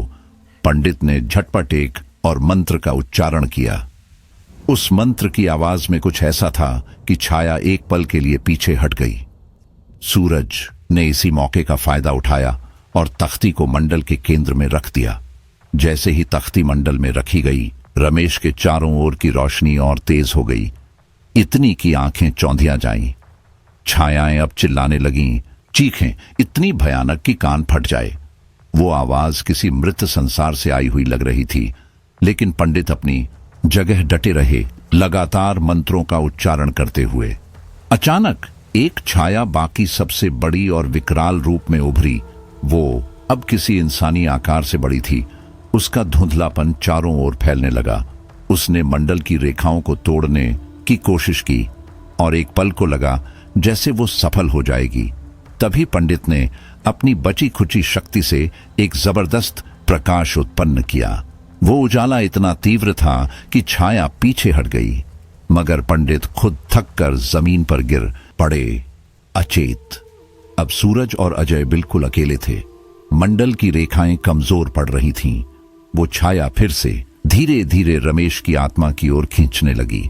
सूरज ने कांपते हाथों से रमेश को झकझोरा। रमेश, उठ जा यार, हमें तेरी जरूरत है। उसकी आवाज में गूंज थी, भय और उम्मीद की मिलीजुली। रमेश की आंखें झटके से खुली। उनमें एक अजीब अनजानी चमक थी, ऐसी जो इंसानों में नहीं होती। उसकी आवाज धीमी थी लेकिन दृढ़। सूरज, अजय, ये लड़ाई अब मेरी है। अब मैं ही इन्हें हमेशा के लिए रोकूंगा। वो मंत्र बोलने लगा। उसकी आवाज एक नई शक्ति से भर गई थी और कमरे की हवा में एक कंपन सा शुरू हो गया। सबसे विकराल छाया उसकी ओर बढ़ी, मगर रमेश ने हाथ उठाए। उसकी हथेलियों से निकलती रोशनी ने छाया को जकड़ लिया। वो चीखी, ऐसा चीखना जैसे कोई आत्मा जल रही हो, और फिर एक जोरदार झटके के साथ छाया गायब हो गई, मगर अगले ही पल रमेश जमीन पर गिर पड़ा। सूरज और अजय दौड़कर उसके पास पहुंचे। उन्होंने उसे हिलाया, उसका नाम पुकारा, रमेश बोल यार। लेकिन वो बेहोश था। पंडित शिवदास की आंखें धीरे धीरे खुली। उन्होंने रमेश की ओर देखा, फिर बहुत धीमी आवाज में कहा, उसने अपनी आत्मा का अंतिम बलिदान दे दिया है। सन्नाटा छा गया। अजय ने कांपती आवाज में पूछा, तो क्या रमेश अब कभी वापस नहीं आएगा? पंडित ने गहरी सांस ली और सिर झुका लिया। उसकी आत्मा अब बंध चुकी है और उसे वापस लाना आसान नहीं है। उसके लिए एक और प्रक्रिया जरूरी होगी, बहुत कठिन और बहुत खतरनाक। अजय ने अपने पसीने से भीगी हथेलियों को आपस में रगड़ते हुए कहा, कोई रास्ता तो होगा ना, हमें बताइए। पंडित ने धीरे से अपनी पुरानी जर्जर किताब खोली। उसमें से एक पीला समय से जला पन्ना निकाला। यह एक प्राचीन अनुष्ठान का हिस्सा है। इसे सिर्फ तब किया जा सकता है जब आत्मा ने अपने जीवन को एक ऊंचे उद्देश्य के लिए बलिदान किया हो। लेकिन याद रखना, यह उसे पूरी तरह से अपने वश में भी कर सकता है। सूरज और अजय दोनों सहम गए, लेकिन उनके पास कोई विकल्प नहीं था। पंडित शिवदास उन्हें एक दूसरी जगह ले गए, जहां चारों तरफ धूप के गोले जलाए गए थे। रमेश का शरीर अब भी शांत पड़ा था, मगर उसकी आंखों के कोनों में हल्की सी चमक थी। पंडित ने देखा और बुदबुदाया, वो अभी भी सुन सकता है, वो हमारा मार्गदर्शन कर सकता है। जैसे ही मंत्रों का उच्चारण शुरू हुआ, कमरे की हवा बदलने लगी। चारों ओर से एक अजीब सी ठंडक छाने लगी। दीवारों पर अंधेरे में अजीब सी छायाएं उभरने लगीं। उनमें हरकत थी, जैसे वो कुछ देख रही हो। तभी कमरे में एक गहरी डरावनी आवाज गूंजी, तुम मुझे फिर से जगा रहे हो, लेकिन इसकी कीमत चुकानी पड़ेगी। ये रमेश की आवाज नहीं थी, ये वही आत्मा थी जो सबसे पहली बार बंधी थी और अब वापस लौट आई थी। तुम सोचते हो रमेश को वापस ला सकते हो? क्या तुम उसके परिणामों के लिए तैयार हो? छाया ने कहा। उसकी आवाज में ऐसा कंपन था कि सूरज का दिल जोर से धड़कने लगा। हमें रमेश चाहिए। सूरज ने डरे हुए मगर दृढ़ स्वर में कहा। छाया हंसी, एक क्रूर खौफनाक हंसी। रमेश अब हमारे साथ है, और जो आत्मा हमारे साथ जुड़ जाती है उसे पूरी तरह मुक्त करना नामुमकिन है। पंडित शिवदास मंत्र पढ़ते रहे, अब और तेज और ज्यादा स्पष्ट। चारों ओर की हवा कांपने लगी थी। सूरज और अजय भय और आशा के बीच डोलते हुए बस एक बात जानते थे, अब पीछे लौटना मुमकिन नहीं था। कमरे की हवा अचानक भारी हो गई थी। एक अजीब घुटन थी, जैसे दीवारें कुछ कहने की कोशिश कर रही हों। रोशनी लगातार झपक रही थी। ट्यूबलाइट हर बार जलती तो जोर की फड़फड़ाहट करती और फिर गहरा अंधेरा सब निगल जाता। दीवारों पर डरावने घिसे हुए चेहरों की आकृतियां उभरने लगीं, कुछ विकृत, कुछ गुस्से में, कुछ हंसते हुए। सूरज और अजय एक दूसरे को देख कांप उठे। उनके चेहरे पर पसीने की धारें साफ दिख रही थीं। पंडित शिवदास अब भी मंत्रोच्चार कर रहे थे। उनकी आवाज स्थिर थी, लेकिन स्वर में एक लड़खड़ाहट आ गई थी, जैसे वे खुद अपनी शक्ति को थामे हुए हों। यह युद्ध अभी खत्म नहीं हुआ है। पंडित ने आंखें बंद किए हुए कहा, हम रमेश की आत्मा को मुक्त कर सकते हैं, पर इसके लिए हमें अत्यंत बल का प्रयोग करना होगा। अचानक कमरे के चारों कोनों से और भी छायाएं उभरने लगीं। वे अब अकेली आत्माएं नहीं थीं, यह एक पूरी सेना थी। उनके चेहरे एक साथ मुस्कुरा रहे थे और चीख भी रहे थे। भय और उपहास का अजीब संगम। रमेश की बंद पड़ी आंखों में हल्की सी चमक लौट आई। वह धीरे धीरे उठने की कोशिश करने लगा, पर जैसे ही उसने सिर घुमाया, पास खड़ी एक छाया ने उसका कंधा जकड़ लिया। अब तुम हमारी दुनिया में हो रमेश, उसने बेहद शांत और ठंडी आवाज में कहा। अब तुम हमारे हो। रमेश ने गहरी सांस ली। उसकी आंखें स्थिर हो गईं। शायद तुम सही हो, उसने फुसफुसाकर कहा, लेकिन मेरी आत्मा अब मेरी है और मैं इसे वापस ले लूंगा। उसके शब्दों में एक ऐसी गूंज थी जो कमरे की हवा को चीरती चली गई। सूरज और अजय ने चौंक कर एक दूसरे की ओर देखा। रमेश की आवाज में वह कंपन था जो सामान्य मनुष्य की नहीं हो सकती थी। पंडित भी हक्के बक्के थे। उन्होंने सिर उठाकर रमेश को देखा। उसकी आंखें अब बुझी हुई नहीं थीं, वे तेज से जल रही थीं। तुमने मेरी बात सुनी? रमेश ने छायाओं से कहा। तुम मेरे रास्ते में आने वाले अंतिम खतरे नहीं हो। मैं अब वह नहीं रहा जो पहले था। वह आगे बढ़ा। उसकी चाल धीमी लेकिन अडिग थी। उसने सामने खड़ी छाया को एक झटके में पकड़ लिया। तुम मुझे नहीं रोक सकते। छाया चिल्लाई। मैं अब डरता नहीं, रमेश ने कहा और उसे कसकर जकड़ लिया। एक भीषण संघर्ष हुआ। छाया कांप रही थी पर रमेश की पकड़ ढीली नहीं हुई। उसकी आंखों में आग थी, होंठ सिले हुए लेकिन सांसें भारी। आखिरकार रमेश ने उसे पूरी तरह से अपने वश में कर लिया। कमरे में एक पल को सन्नाटा छा गया। सूरज और अजय हैरानी से देख रहे थे। जो सामने था वह अब रमेश नहीं था बल्कि कुछ और, कुछ बड़ा और डरावना। रमेश हवा में तैर रहा था लेकिन उसके चेहरे पर अब संतुलन था। उसकी आत्मा जाग चुकी थी। चारों ओर की छायाएं फड़फड़ा रही थीं, जैसे कोई अदृश्य जंजीरें उन्हें बांधे हुए हों।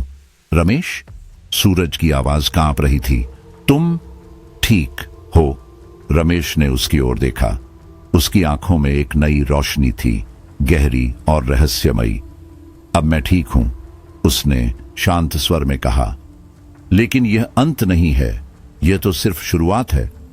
पंडित शिवदास ने धीरे से आंखें खोली, जैसे किसी ध्यान से बाहर आ रहे हों।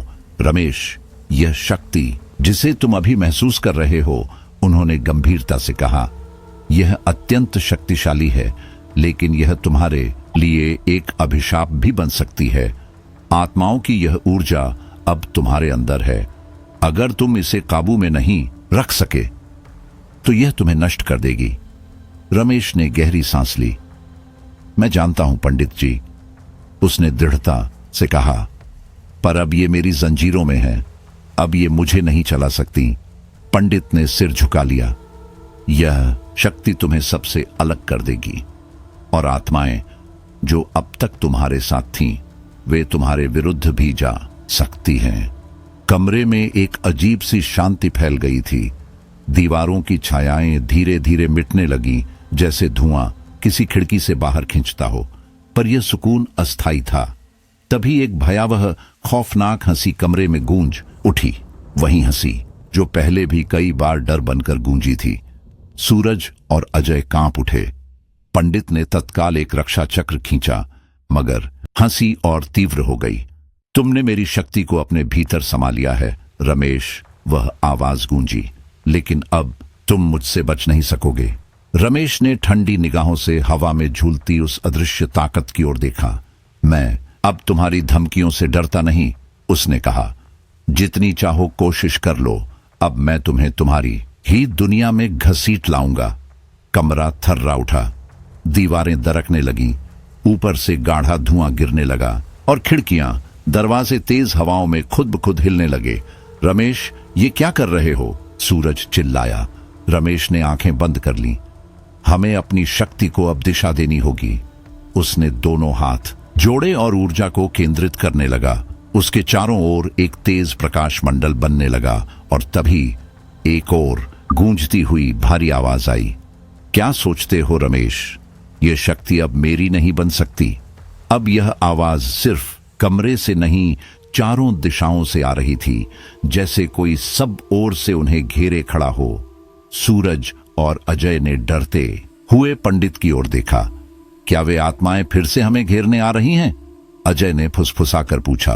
पंडित के चेहरे पर चिंता गहराती जा रही थी। यह बहुत बड़ा खतरा है, उन्होंने कहा। वे अब इकट्ठा हो गई हैं और उनका हमला अब बहुत तीव्र होगा। हमें अपनी अंतिम शक्ति का प्रयोग करना होगा।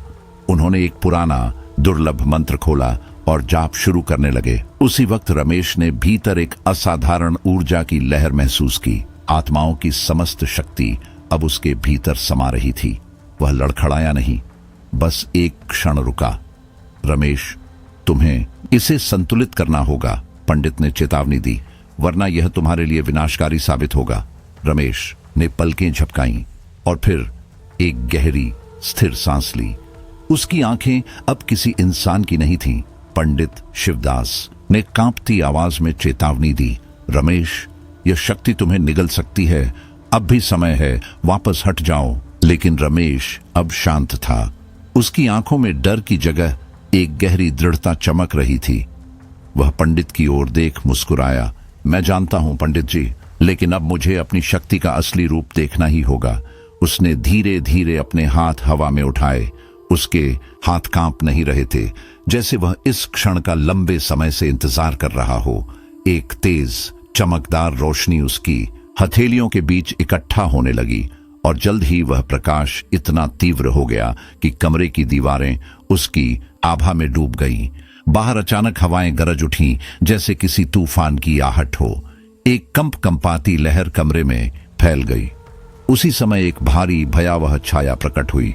वही आत्मा जिसे रमेश ने पहले बांध लिया था, अब वह पूरी शक्ति के साथ सामने आ गई थी, तैयार एक आखिरी भिड़ंत के लिए। अब तुझे भुगतना होगा, छाया ने कहा। उसकी आंखें जलती लाल अंगारों जैसी थीं और उसकी आवाज गहरे क्रोध से भरपूर। रमेश ने गहरी सांस ली। उसका चेहरा सख्त हो गया, जैसे वह अंदर ही अंदर खुद को तैयार कर रहा हो। तुम मेरा सामना करना चाहती हो, वह बोला, लेकिन तुम नहीं जानती अब मैं क्या बन चुका हूं। वह आत्मविश्वास से भरा हुआ आगे बढ़ा, लेकिन जैसे ही वह छाया के करीब पहुंचा, वह जोर से दहाड़ी और एक अदृश्य दीवार उसके सामने खड़ी कर दी। रमेश पीछे हटा नहीं। उसकी आंखों से एक सफेद दमकती रोशनी निकली, जिसने उस दीवार को झंझना दिया। फिर उसने अपनी पूरी शक्ति से उसे तोड़ डाला और आगे बढ़ गया। अब यह लड़ाई सिर्फ एक मुकाबला नहीं थी, बल्कि जीवन और मृत्यु के बीच की रेखा पर चलती एक भीषण टकराहट थी। दीवारों से अजीब भयानक चीखें निकल रही थीं। पूरा कमरा जैसे जीवित हो उठा हो। पंखे की लाइट्स झिलमिला रही थीं और अंधेरा कभी भीतर समाता, कभी बाहर फैलता। सूरज और अजय स्तब्ध खड़े थे। एक दूसरे की आंखों में वह अनहोनी देख रहे थे, जिसे शब्दों में नहीं कहा जा सकता। पंडित शिवदास ने फिर से मंत्रोच्चार शुरू किया, इस बार और गहरे तन्मयता में। लेकिन मंत्रों की गूंज अब उन भयंकर झंकारों में दबती जा रही थी जो पूरे कमरे में गूंज रही थी। रमेश ने दोनों हाथों को फैलाया। उसकी उंगलियों में कंपन था, जैसे उसमें कोई और शक्ति प्रवेश कर रही हो। वह छाया के और करीब गया और एक तेज चीख के साथ गरजा, अब तुम मुझे नहीं रोक सकोगी। छाया हंसी, लेकिन उसकी हंसी डरावनी थी, एक सर्प जैसी लंबी घिसटती आवाज। और अचानक वह आकार बदलने लगी। उसकी आकृति एक विशाल सर्प की तरह हो गई, जिसकी काली लहराती धारा ने पूरे कमरे को निगल लिया। तुमने हमारी दुनिया में कदम रखा है रमेश, उसने कहा।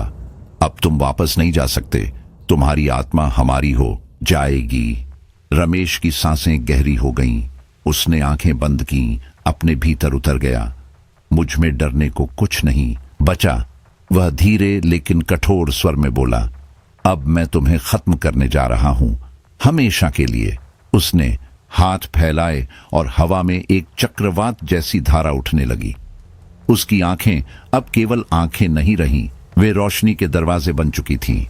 उसका पूरा शरीर एक ऊर्जा से भर गया था, जो उसे इंसान से कुछ और बना रही थी, कुछ ऐसा जो इंसान और आत्मा के बीच की सीमा को मिटा दे। वह चीखा और उसके चारों ओर चमक की एक लहर दौड़ गई। उसने सर्पाकार छाया को खींचा, अपनी तरफ खींचा, लेकिन तभी छाया के भीतर से एक और भयावह शक्ति बाहर आई।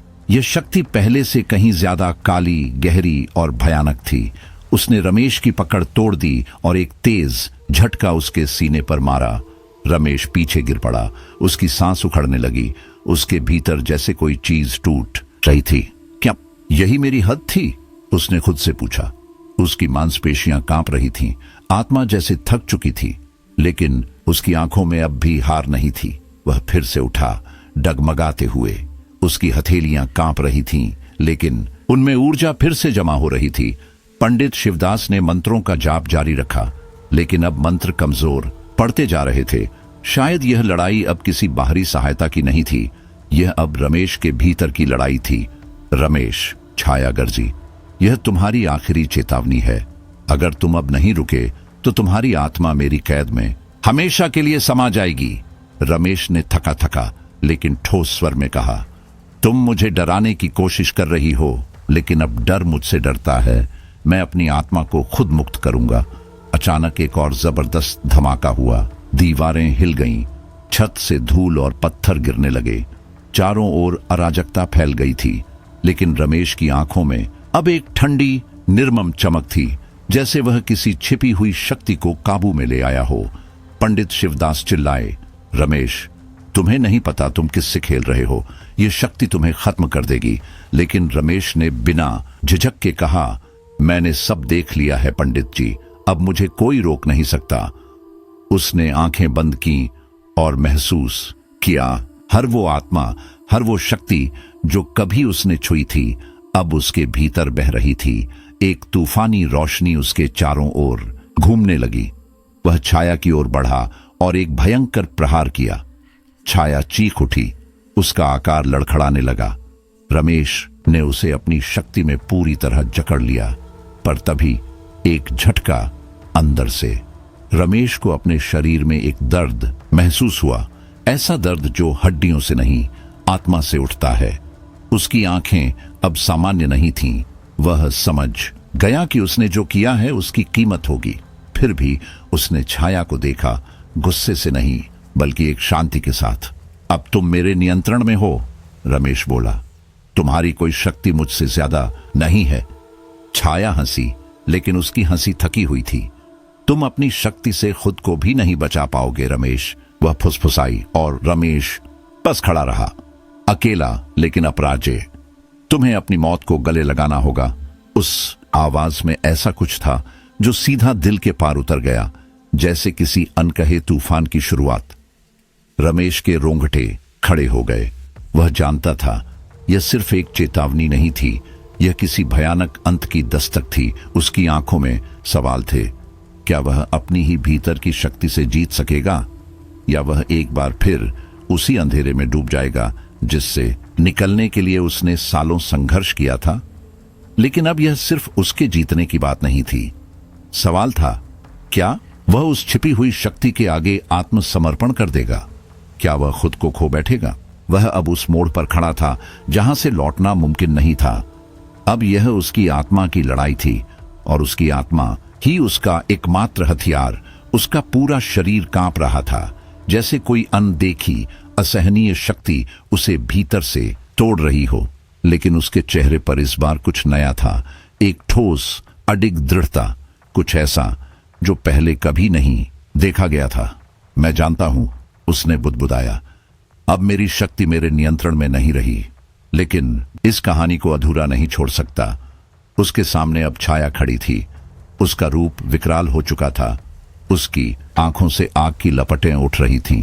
उसके चेहरे पर घृणा और क्रूरता का मेल था। अब तुम अपने ही जाल में फंस चुके हो। छाया की आवाज में एक अजीब कंपकंपाती गूंज थी। जो किया है उसका परिणाम तुम्हारी आत्मा भुगतेगी। अब तुम मेरी सत्ता में हो, अपनी शक्ति से खुद को नहीं बचा सकोगे। रमेश ने गहरी सांस ली। उसकी आंखों में एक नई चमक उभरी, जैसे किसी ने उसकी रीढ़ में ठंडा लोहा डाल दिया हो। अब वह डर नहीं रहा था। तुमने मेरी शक्ति का इस्तेमाल किया, उसने धीमी लेकिन मजबूत आवाज में कहा, लेकिन अब मैं उसे अपनी शर्तों पर इस्तेमाल करूंगा। उसने अपने हाथ धीरे धीरे फैलाए। उसके चारों ओर एक नीली आभा फैलने लगी। हवा में गहरापन आ गया। दीवारें फिर से कांपने लगीं। रमेश ने अपनी आंखें बंद की। उसकी अंतरात्मा में कुछ बहने लगा, कुछ प्राचीन, कुछ अजेय। वह अब सिर्फ खुद नहीं था, वह उन आत्माओं का भी प्रतिनिधि था जिन्हें वह भीतर समाहित कर चुका था। पंडित शिवदास ने मंत्रों की गति बढ़ा दी, लेकिन अब उनके शब्द कमजोर लग रहे थे, जैसे उनका असर क्षीण हो गया हो। वह समझ गए थे, अब यह लड़ाई रमेश के आत्मबल और आत्मज्ञान पर निर्भर थी। सूरज और अजय स्तब्ध खड़े थे, कुछ कहने की स्थिति में नहीं।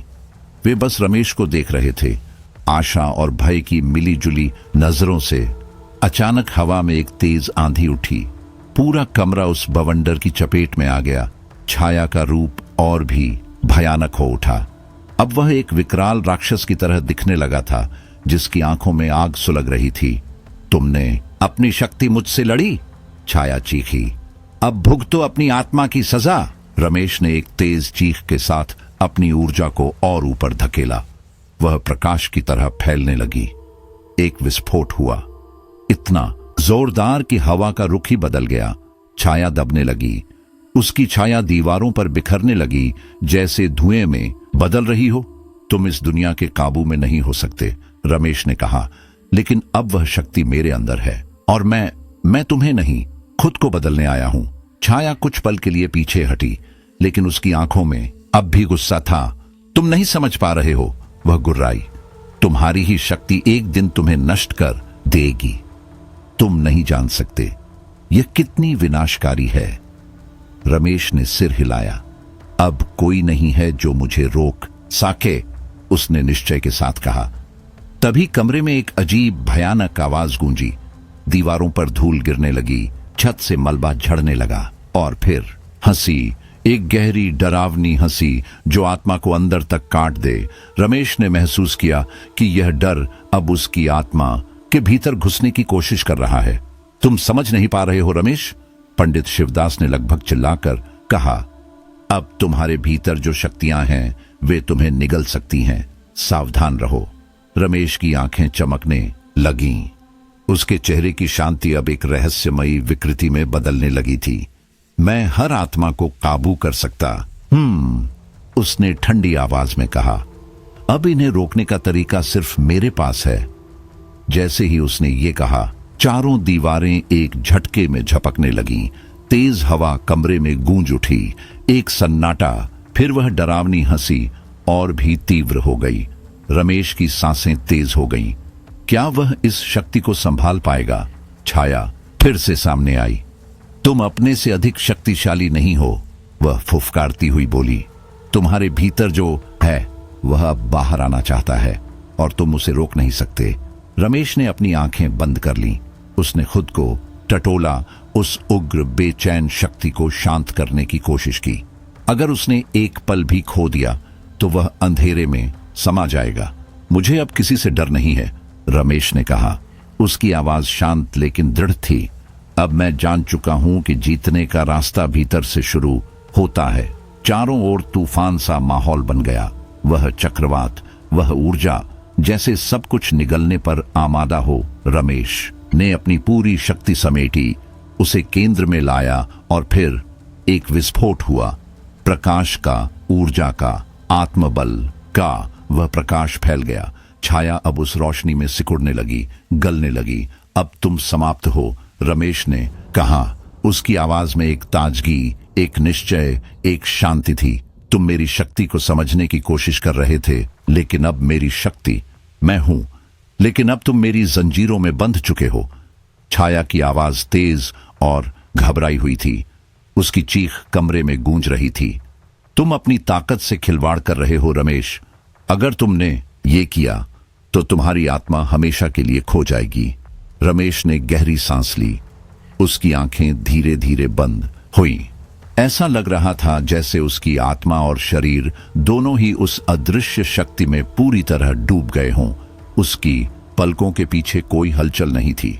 उसकी आंखें अब ठंडी और कड़क सी दिख रही थीं, जैसे उसने अपनी सारी इंसानियत को पीछे छोड़ दिया हो। कमरे में छा चुका अंधकार अब उसके चारों ओर एक घातक ऊर्जा का घेरे बन गया था। एक ऐसा बवंडर जो सब कुछ निगलने को तैयार था। रमेश के चेहरे पर न तो डर था, न ही कोई संदेह। उसने खुद को इस लड़ाई के लिए तैयार कर लिया था।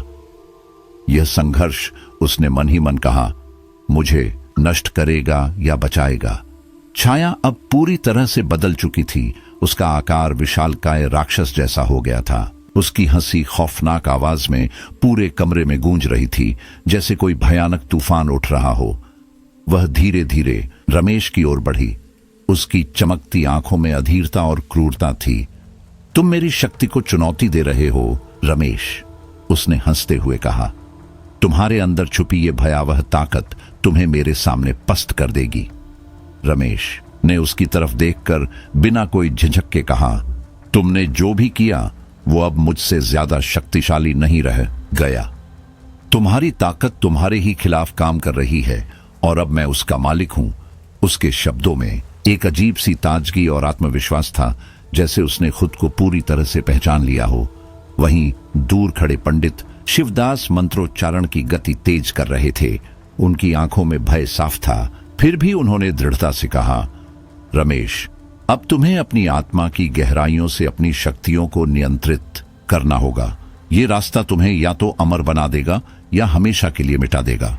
रमेश ने फिर से गहरी सांस ली। उसकी आंखें बंद थीं, लेकिन भीतर उसकी सोच पूरी तरह जगी हुई थी। उसका शरीर जैसे पूरी तरह संतुलन में आ गया हो और ऊर्जा एक स्पष्ट दिशा में बहने लगी। उसने महसूस किया, अब समय आ गया है अपनी सारी शक्ति जागृत करने का। मैं जानता हूं, उसने शांत लेकिन दृढ़ आवाज में कहा, मैं अपनी ताकत से उस छाया को हरा दूंगा जो तुमने मुझ पर थोपने की कोशिश की। जैसे ही रमेश के शब्दों ने कमरे को घेर लिया, अंधकार की घनी परतें टूटने लगीं। एक तेज प्रकाश की लहर उठी और अचानक एक भयंकर धमाका हुआ। दीवारें हिलने लगीं, पंखे की लाइटें झपकने लगीं और छाया, जो अब अपने असली भयंकर रूप में पूरी तरह प्रकट हो चुकी थी, जोर से चीखी और पूरे प्रहार की ताकत रमेश पर झोंक दी। दीवारों से कंपन बढ़ने लगे, हवा घनी और भारी हो गई, जैसे पूरी दुनिया उसके भीतर समा जाने वाली हो। अब तुम मेरी पकड़ से नहीं बच सकते रमेश, छाया की आवाज गूंज रही थी। तुमने मेरी शक्तियों से खेला है, पर अब अपनी आत्मा खो दोगे। रमेश ने अपनी आंखें खोली। उसकी नजरें अब विश्वास और आग से भरी थीं। तुमने मुझसे सब कुछ छीन लिया था, उसने कहा, लेकिन अब मैं तुम्हें सब कुछ वापस लेने नहीं दूंगा। तुम मेरी आत्मा चुराने की सोचती थी, पर अब तुम खुद मेरे कब्जे में हो। उसने अपने हाथ फैलाए और उसके चारों ओर एक भयंकर बवंडर उठा। यह हवा का नहीं, उसकी अंदर की शक्ति का तूफान था। शरीर से निकलती ऊर्जा की धाराएं छाया के विशाल स्वरूप को भेदने लगीं। यह संघर्ष अब सिर्फ आत्मा की रक्षा का नहीं रह गया था, यह उसकी शक्ति को नियंत्रित करने की जंग बन चुकी थी। उसकी चेतना गहराई से उस छाया के भीतर घुस रही थी, हर हिस्से को अपने कब्जे में लेने की कोशिश कर रही थी। फिर अचानक छाया ने पूरे शरीर को फैलाया और जोर से रमेश की तरफ खींचा। तुम मेरी ताकत को खत्म नहीं कर सकते, यह शक्ति तुम्हारी जान भी ले सकती है। रमेश ने सारी शक्ति जमा कर एक जोरदार प्रहार किया और छाया को अपनी पकड़ से बाहर फेंक दिया। उसे अब ऐसा लग रहा था जैसे उसने अपनी सारी ऊर्जा एक जगह समेट ली हो। पर छाया फिर मुस्कुराई, एक भयंकर डरावनी मुस्कान, और अपनी शक्ति को फिर से सक्रिय कर लिया। रमेश जान चुका था कि ये लड़ाई केवल शरीर की नहीं बल्कि आत्मा की थी। उसके अंदर एक अनदेखा संघर्ष चल रहा था और उसे इसे जीतने के लिए पूरी ताकत लगानी होगी। मैं तुम्हें खत्म कर दूंगा, उसने ठान लिया। जैसे ही वह शब्द निकले, उसकी ऊर्जा ने तेज हवा की तरह एक जबरदस्त लहर बनाई जो पूरी तरह छाया को घेर कर दबाने लगी। छाया की हंसी अब धीमी पड़ गई थी, जैसे वह खुद को मिटते देख रही हो। उसने आखिरी बार कहा, तुम्हें पता नहीं कि तुम्हारी ताकत तुम्हारी आत्मा को निगल सकती है। लेकिन रमेश पूरी तरह स्पष्ट था, उसकी आत्मा अब पूरी तरह दृढ़ थी। उसने अपनी शक्ति एकजुट की और छाया को पूरी तरह अपने नियंत्रण में ले लिया था। उसने ये अंतिम और निर्णायक कदम उठाया था। कमरे में उसकी ऊर्जा एक शक्तिशाली बवंडर की तरह फैल रही थी। उसकी आंखों में एक अजीब सी चमक थी, जैसे वह अब शरीर और आत्मा दोनों की ताकत को एक साथ नियंत्रित कर रहा हो। छाया, जो अब पूरी तरह भयावह रूप ले चुकी थी, अचानक एक बार फिर गुस्से से उबल उठी। उसकी शक्ति तेज हो गई और उसने रमेश पर एक जबरदस्त हमला कर दिया। रमेश की चेतना अब पूरी तरह उस छाया के भीतर डूब चुकी थी। वह हर पहलू को समझने की कोशिश कर रहा था। यह कोई आम लड़ाई नहीं थी, बल्कि एक मानसिक और आध्यात्मिक संघर्ष था जो उसकी खुद की पहचान और अस्तित्व की परिभाषा को बदल सकता था। उसकी आंखों में आत्मा की गहराई झलक रही थी। वह जानता था, तुम्हारी शक्ति से खेलना खतरे से खाली नहीं, उसने खुद से कहा। छाया की आवाज अब भारी और गूंजती हुई थी, जैसे कोई अंतिम चेतावनी हो। तुम मेरी शक्ति से खिलवाड़ कर रहे हो रमेश। अब मैं खत्म हो सकती हूं, लेकिन इसके नतीजे तुम्हारे लिए भी विनाशकारी होंगे। रमेश ने धीमे से सिर उठाया, गहरी सांस ली और कहा, तुम्हारी ताकत अब मेरी पकड़ से बाहर है। अब मैं तुम्हें हमेशा के लिए खत्म कर दूंगा। कमरे में अचानक एक डरावनी खामोशी छा गई। न तो कोई आवाज, न कोई हलचल, केवल एक घुटन भरी सन्नाटे की गूंज फैल रही थी। रमेश ने देखा कि छाया की शक्ति धीमे धीमे कमजोर होने लगी है। उसका आकार टूटने लगा था और उसकी आंखों में डर और उलझन साफ झलक रही थी। ऐसा लगता था जैसे उसे एहसास हो गया हो कि अब वह रमेश से जीत नहीं सकती। लेकिन तभी इस खामोशी को चीरते हुए कहीं दूर से एक तेज अजीब सी आवाज गूंजी। यह आवाज किसी और ताकत की थी, जो छाया से भी ज्यादा भयानक थी। रमेश ने हैरानी से इधर उधर देखा। पंडित शिवदास, जो वहां मौजूद थे, गंभीर होकर बोले, यह शक्ति किसी और की है। तुमने जो किया सही था, लेकिन अब तुम्हें एक नई चुनौती का सामना करना होगा। रमेश ने चुपचाप पंडित की ओर देखा, सवाल भरे मन से। पंडित शिवदास ने समझाया, यह अंधकार की एक नई शक्ति है, जिसे तुमने अब तक नहीं देखा। यह एक प्राचीन आत्मा का रूप है, जो तुम्हारी शक्ति से भी ज्यादा शक्तिशाली है। तुम्हें इसके मुकाबले के लिए पूरी तरह तैयार रहना होगा। जैसे ही उनकी बात पूरी हुई, कमरे में तेज हवा चलने लगी। दीवारों से अजीब आवाजें और चीखें उठने लगी। एक भयंकर बवंडर उठ गया और फिर सामने प्रकट हुआ एक विशाल साया। इससे पहले की छाया कहीं हल्की लगती थी, यह साया अब एक राक्षस का रूप धारण कर चुका था। उसकी आंखें लालिमा से जल रही थीं और उसके भीतर एक अदृश्य शक्तिशाली तांडव मच रहा था। तुमने मेरे राज्य को चुनौती दी, उस विशाल रूप ने गर्जना की। अब तुम्हारी आत्मा मेरी होगी। रमेश ने डर के बजाय आत्मविश्वास से उस राक्षस को घूरा। तुमसे पहले भी मैं मिल चुका हूं, तुम्हारी ताकत मुझे रोक नहीं पाएगी। उसने आंखें बंद कर अपनी अंदरूनी शक्ति को जगाया। उसकी ऊर्जा अब अंगारों की तरह जल रही थी, पूरी ताकत के साथ लड़ने को तैयार। वह फिर से अपनी आंखें खोलकर बोला, तुम्हारी शक्ति अब मेरे हाथ में है। राक्षस ने गरजते हुए फिर से हमला किया, अपनी सारी ताकत झोंक दी। रमेश ने विरोध किया, लेकिन यह राक्षस उसकी शक्ति को चुनौती दे रहा था। वह महसूस कर सकता था कि उसकी आत्मा बचाने का एक ही रास्ता था, अपनी शक्ति का अंतिम बलिदान। तुम समझ नहीं रहे रमेश, राक्षस ने कहा। मैं वह हूं जो तुम्हारी शक्ति को निगल सकता है। जितना तुम मुझसे लड़ोगे, उतना ही अपनी आत्मा खो दोगे। रमेश ने गहरी सांस लेकर अपनी सारी शक्ति एकजुट की। उसकी ऊर्जा एक तेज, जबरदस्त तूफान की तरह फैलने लगी। उसने उन सभी आत्माओं की ताकत को समेटा जिनका अनुभव उसे हुआ था। उसकी ऊर्जा ने राक्षस को घेर लिया, लेकिन वह अभी भी हंस रहा था। तुम्हारी हर कोशिश तुम्हारी हार को पास लाएगी। तुम्हारी आत्मा अब मेरी होगी। रमेश ने अपनी सारी ऊर्जा अंतिम बार केंद्रित की। उसकी आंखों में तेज चमक थी। अब तुम खत्म हो, उसने कहा, और उसकी ऊर्जा एक भयंकर आंधी की तरह उस विशाल साए को घेरे। वह पूरी ताकत से उस राक्षस को रोकने को तैयार था। राक्षस एक जोरदार चीख के साथ पीछे हट गया। तुमने मेरी शक्ति रोक ली, वह गरजते हुए बोला, लेकिन अब तुम्हें अपनी आत्मा की अंतिम परीक्षा देनी होगी। रमेश ने उसे घूरते हुए कहा, मैं अपनी हार नहीं देखूंगा, मैं तुम्हारे विनाश को देखूंगा। पूरी दुनिया अचानक सन्नाटे में डूब गई। रमेश ने आंखें बंद की और अपनी शक्ति का अंतिम विस्फोट करने के लिए अपनी ऊर्जा एकत्रित की। वह विस्फोट उस विशाल राक्षस को पूरी तरह नष्ट करने के लिए था। रमेश की आत्मा की शक्ति अब एक गहरी और तीव्र ऊर्जा में बदल चुकी थी। उसकी आंखें जल उठीं और उसका शरीर एक अदृश्य ऊर्जा के प्रवाह से चारों तरफ फैलने लगा। जैसे जैसे उसकी ऊर्जा बढ़ी, कमरे में कंपन फैल गया और अंधकार के भीतर एक नई प्रचंड रोशनी फूट पड़ी।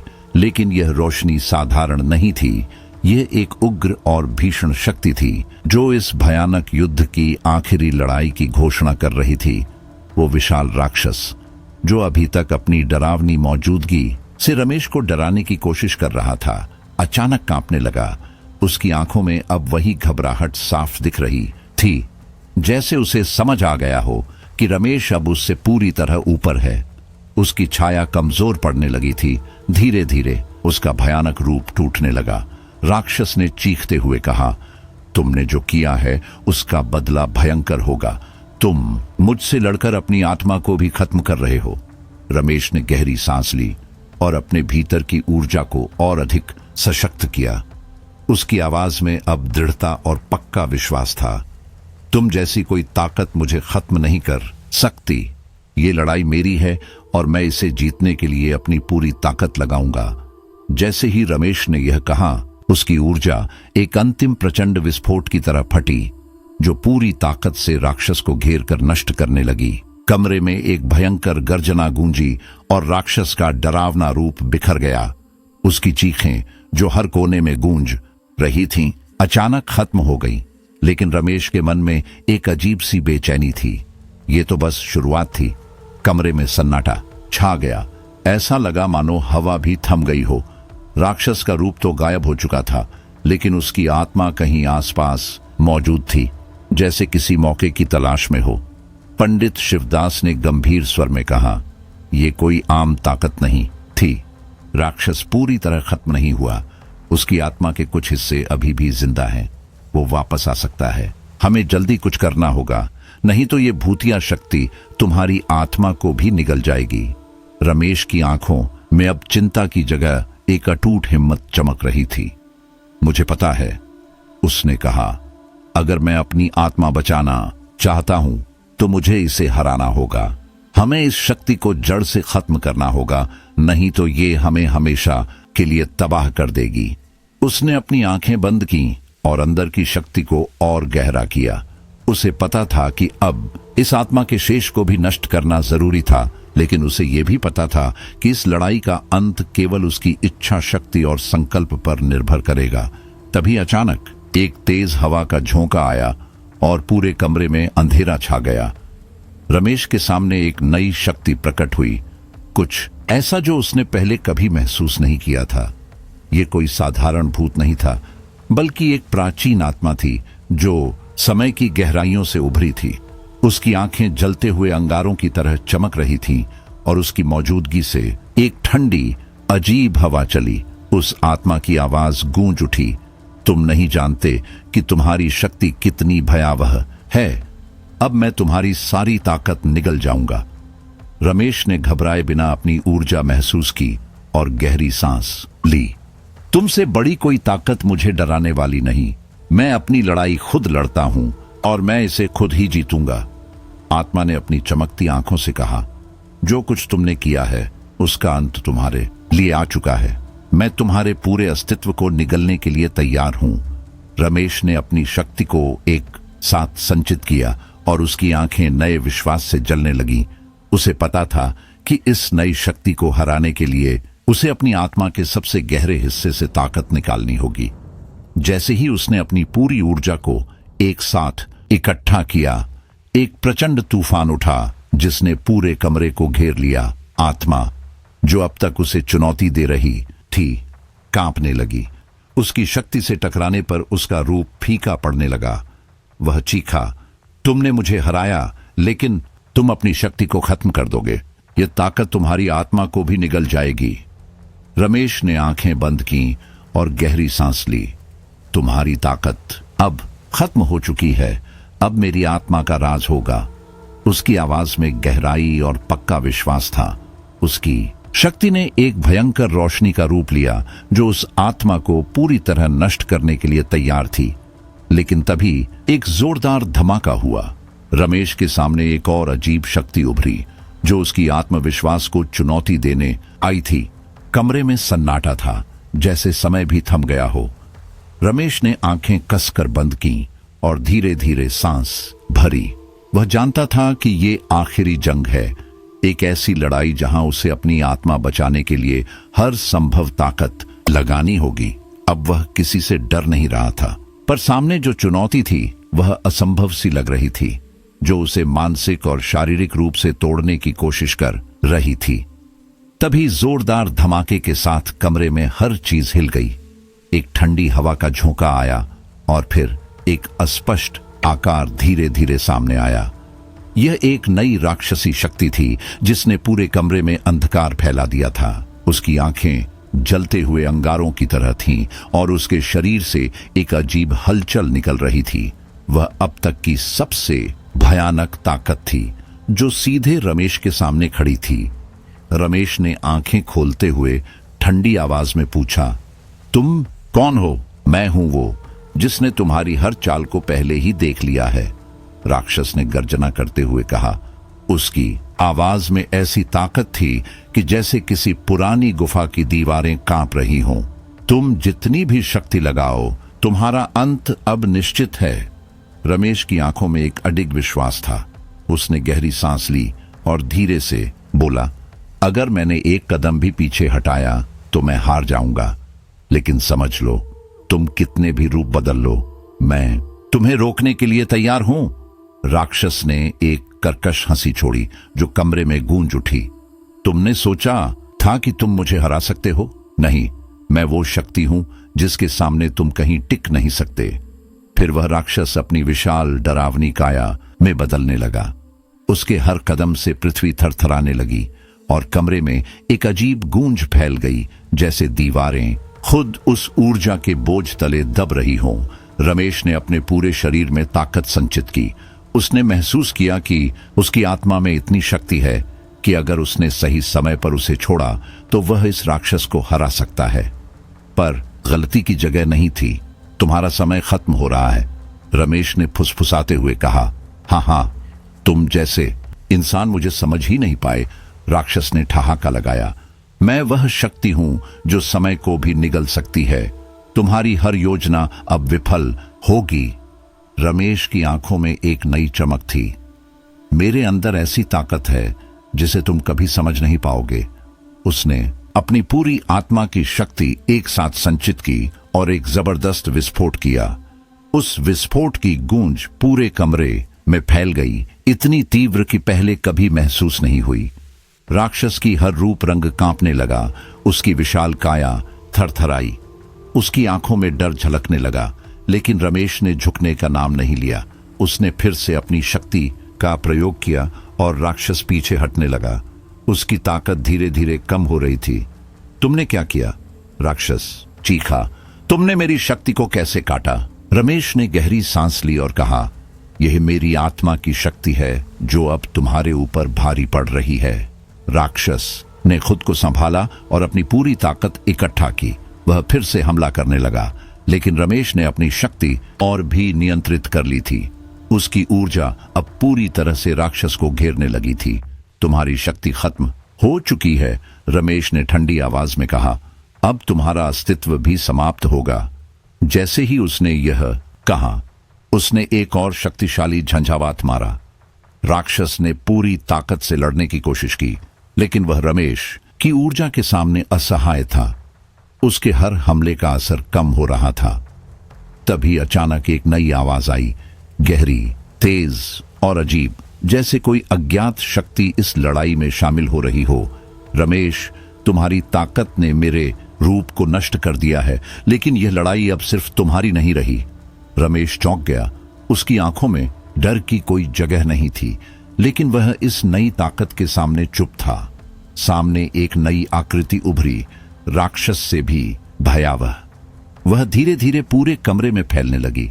तुम्हारा खेल खत्म होने वाला है रमेश, उस आकृति ने कहा। आवाज ठंडी और कटु थी। रमेश ने हिम्मत नहीं हारी। उसे पता था कि यह उसका सबसे खतरनाक मोड़ था, लेकिन उसके भीतर एक अदृश्य शक्ति थी जो उसे आगे बढ़ने के लिए प्रेरित कर रही थी। आकृति ने अपनी भुजाएं फैलाईं। तुमने अपने विरोधियों को नष्ट कर दिया, लेकिन अब तुम्हें खुद को नष्ट करना होगा।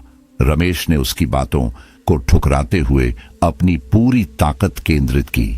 वह जानता था कि अब केवल एक विकल्प बचा था, इस विनाशकारी शक्ति को खत्म करके अपनी आत्मा को बचाना। उसने आंखें बंद की, गहराई से सांस ली और अपनी सारी ऊर्जा एक जगह इकट्ठा की। उसकी आंखें अब जलते हुए अंगारों जैसी चमक रही थीं। तुम्हारा अंत निकट है। सारी शक्तियां एक बिंदु पर समाहित हो रही थीं। रमेश की ऊर्जा एक सशक्त रूप में उभर रही थी।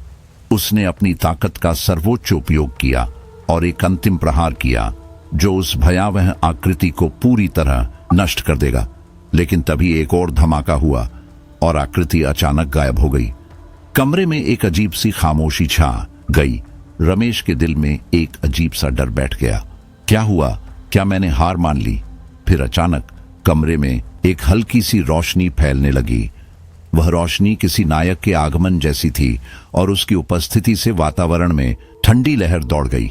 कमरे में अब एक ठंडी घनी खामोशी छा चुकी थी। रमेश ने चारों ओर देखा लेकिन कोई नहीं था। फिर वही हल्की रोशनी, जैसे किसी अनदेखे अस्तित्व का आभास चारों ओर फैलने लगी। लेकिन यह रोशनी किसी मसीहा की नहीं बल्कि एक विनाशकारी शक्ति की तरह महसूस हो रही थी। रमेश ने धीरे धीरे कदम बढ़ाए पर दिल में बेचैनी थी। यह नई शक्ति फिर से उसे चुनौती देने वाली थी। तभी वह प्रकाश तेज हुआ और अचानक सामने एक नई आकृति प्रकट हुई। वह आकृति अजीब शक्तियों से लदी थी। उसकी उपस्थिति ने कमरे की सारी ऊर्जा को जैसे निगल लिया हो। रमेश ने अपनी आंखों से उस भयावह आकृति को देखा। यह कोई इंसानी रूप नहीं था। उसकी आंखें गहरी और रहस्यमय थीं, जैसे कोई परे के ब्रह्मांड से आई हो। तुम कौन हो? रमेश ने साहस जुटाते हुए पूछा। उसकी आवाज में डर नहीं था बल्कि संकल्प था। आकृति ने गहरी सांस ली और कहा, तुमने बहुत कुछ किया रमेश। तुम्हारी शक्ति ने एक लंबी यात्रा पूरी की है। रमेश ने गहरी निगाह से आकृति को घूरते हुए कहा, अब ये सब खत्म हो चुका है। तुम क्या चाहते हो? आकृति ने धीरे धीरे अपनी बाहें फैलाईं मानो कोई शक्तिशाली तूफान हो और बोली, मैं वो ताकत हूं जिसे तुम कभी समझ नहीं पाए। तुमने अपनी आत्मा को बचाने के लिए जो भी किया, अब तुम्हारे सामने एक और चुनौती है। रमेश ने अपनी ऊर्जा फिर से संचित की लेकिन अंदर एक अजीब सी खालीपन भी महसूस हो रहा था। इस बार वह पूरी तरह अकेला था।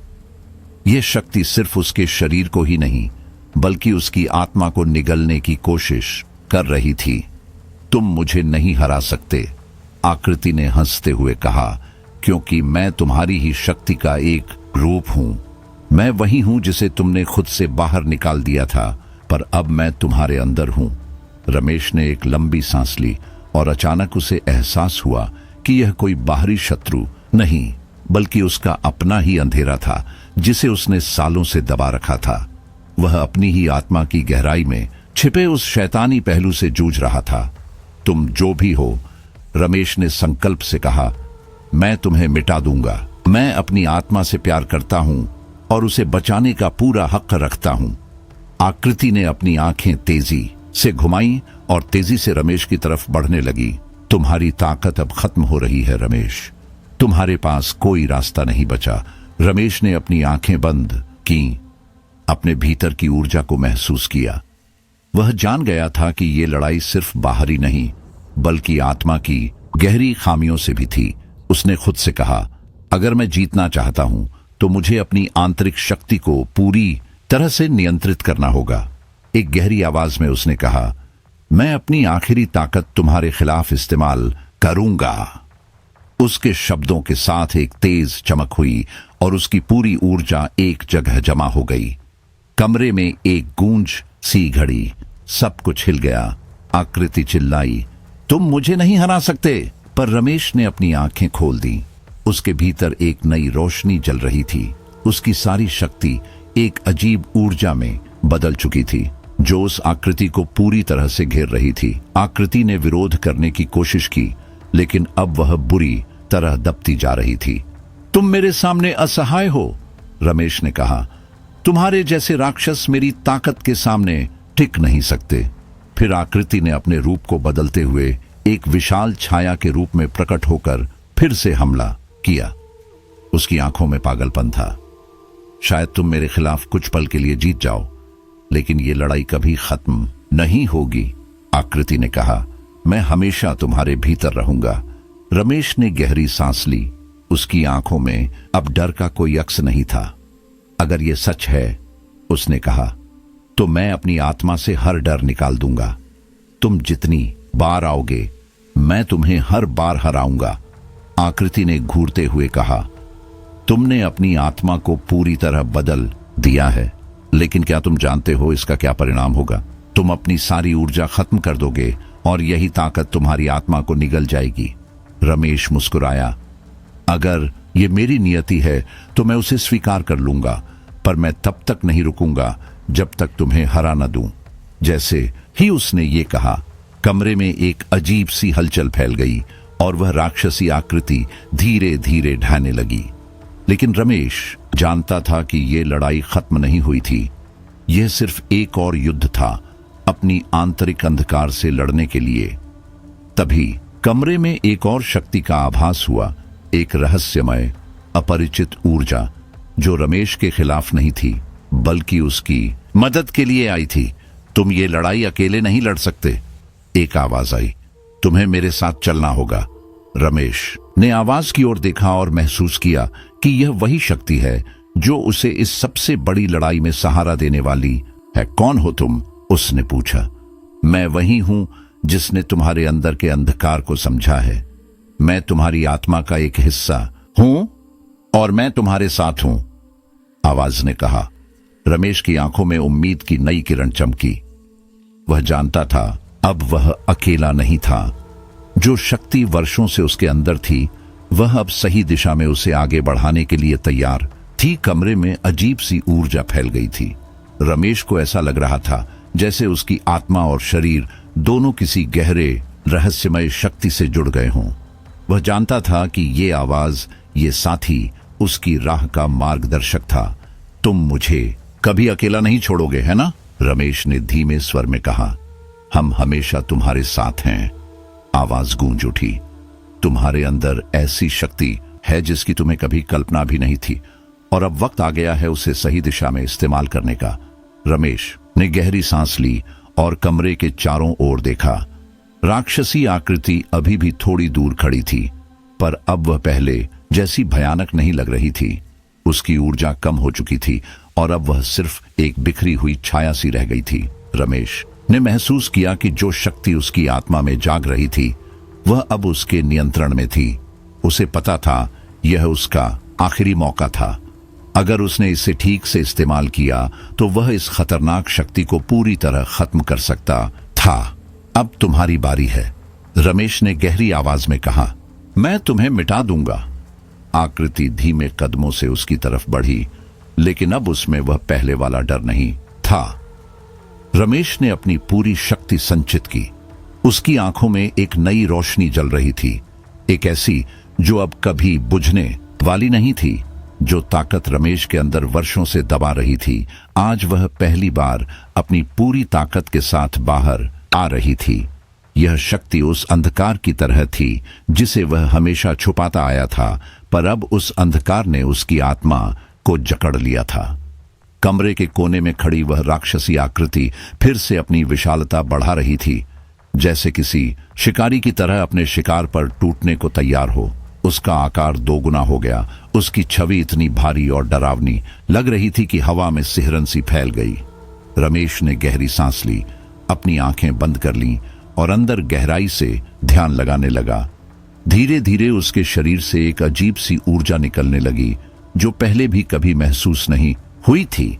वह ऊर्जा कमरे के हर कोने में फैलने लगी, जैसे हवा में बिजली की तरह चमक रही हो।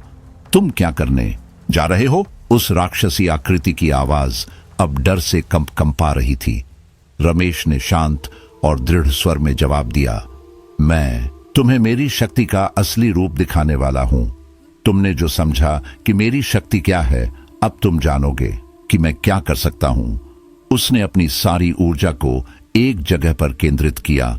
दिल की धड़कन तेज हो गई और फिर अचानक वह ऊर्जा एक जोरदार विस्फोट के रूप में फूट पड़ी। विस्फोट ने पूरे कमरे को हिला दिया। दीवारें कंपी उठीं और राक्षसी आकृति अपने आकार में सिकुड़ने लगी, जैसे हवा में उड़ती हुई धुंध बनकर गायब हो रही हो। रमेश ने अपनी आंखें खोली। उसकी छाती में एक नई ताकत का एहसास था और उसका मन भी अब पहले से कहीं अधिक शांत और मजबूत था। तुमने मुझे कम आंका, उसने धीरे से कहा।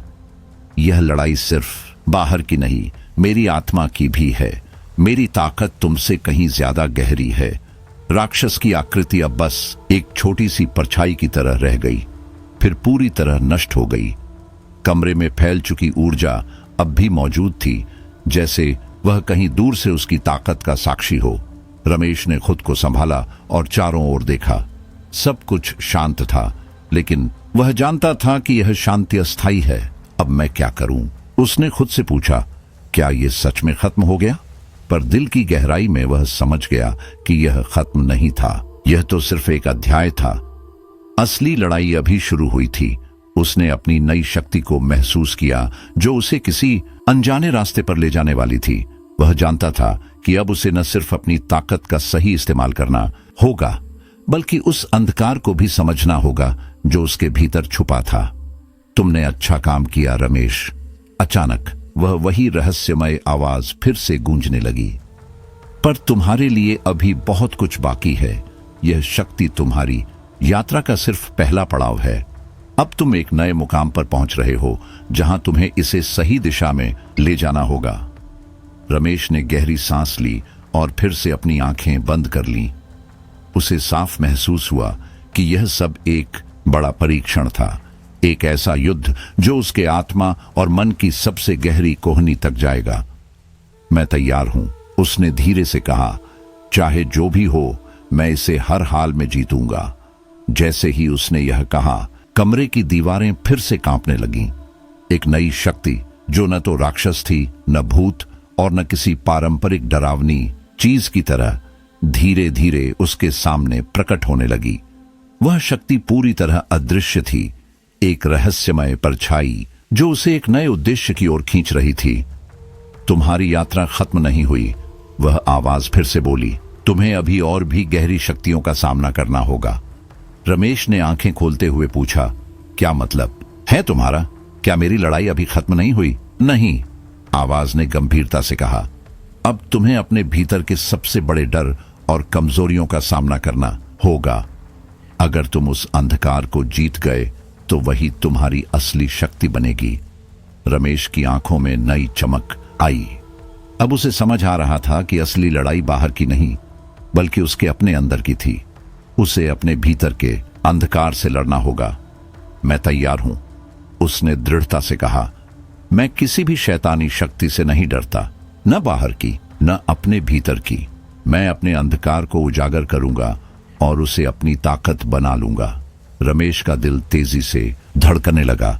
उसे पता था कि अब जो आने वाला था वह पहले से कहीं ज्यादा कठिन और खतरनाक होगा।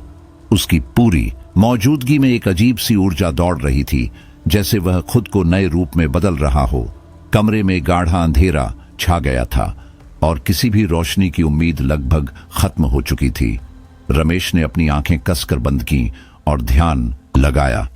वह याद कर रहा था कि उस रहस्यमय आवाज ने कहा था, उसकी असली शक्ति उसके भीतर छुपी है और उसे तभी मिलेगी जब वह खुद को पूरी तरह समझ पाएगा। तुम क्या चाहते हो? रमेश ने गहरी आवाज में कहा, जबकि उसके भीतर एक तेज आग जल रही थी। वह रहस्यमय शक्ति जो अब उसकी आंखों के सामने स्पष्ट हो रही थी, कोई भूत या राक्षस नहीं थी। उसकी आकृति धुंधली और अदृश्य थी, लेकिन उसकी मौजूदगी इतनी गहरी थी कि रमेश ने महसूस किया कि वह शक्ति उसी के भीतर गहराई से जुड़ी हुई थी।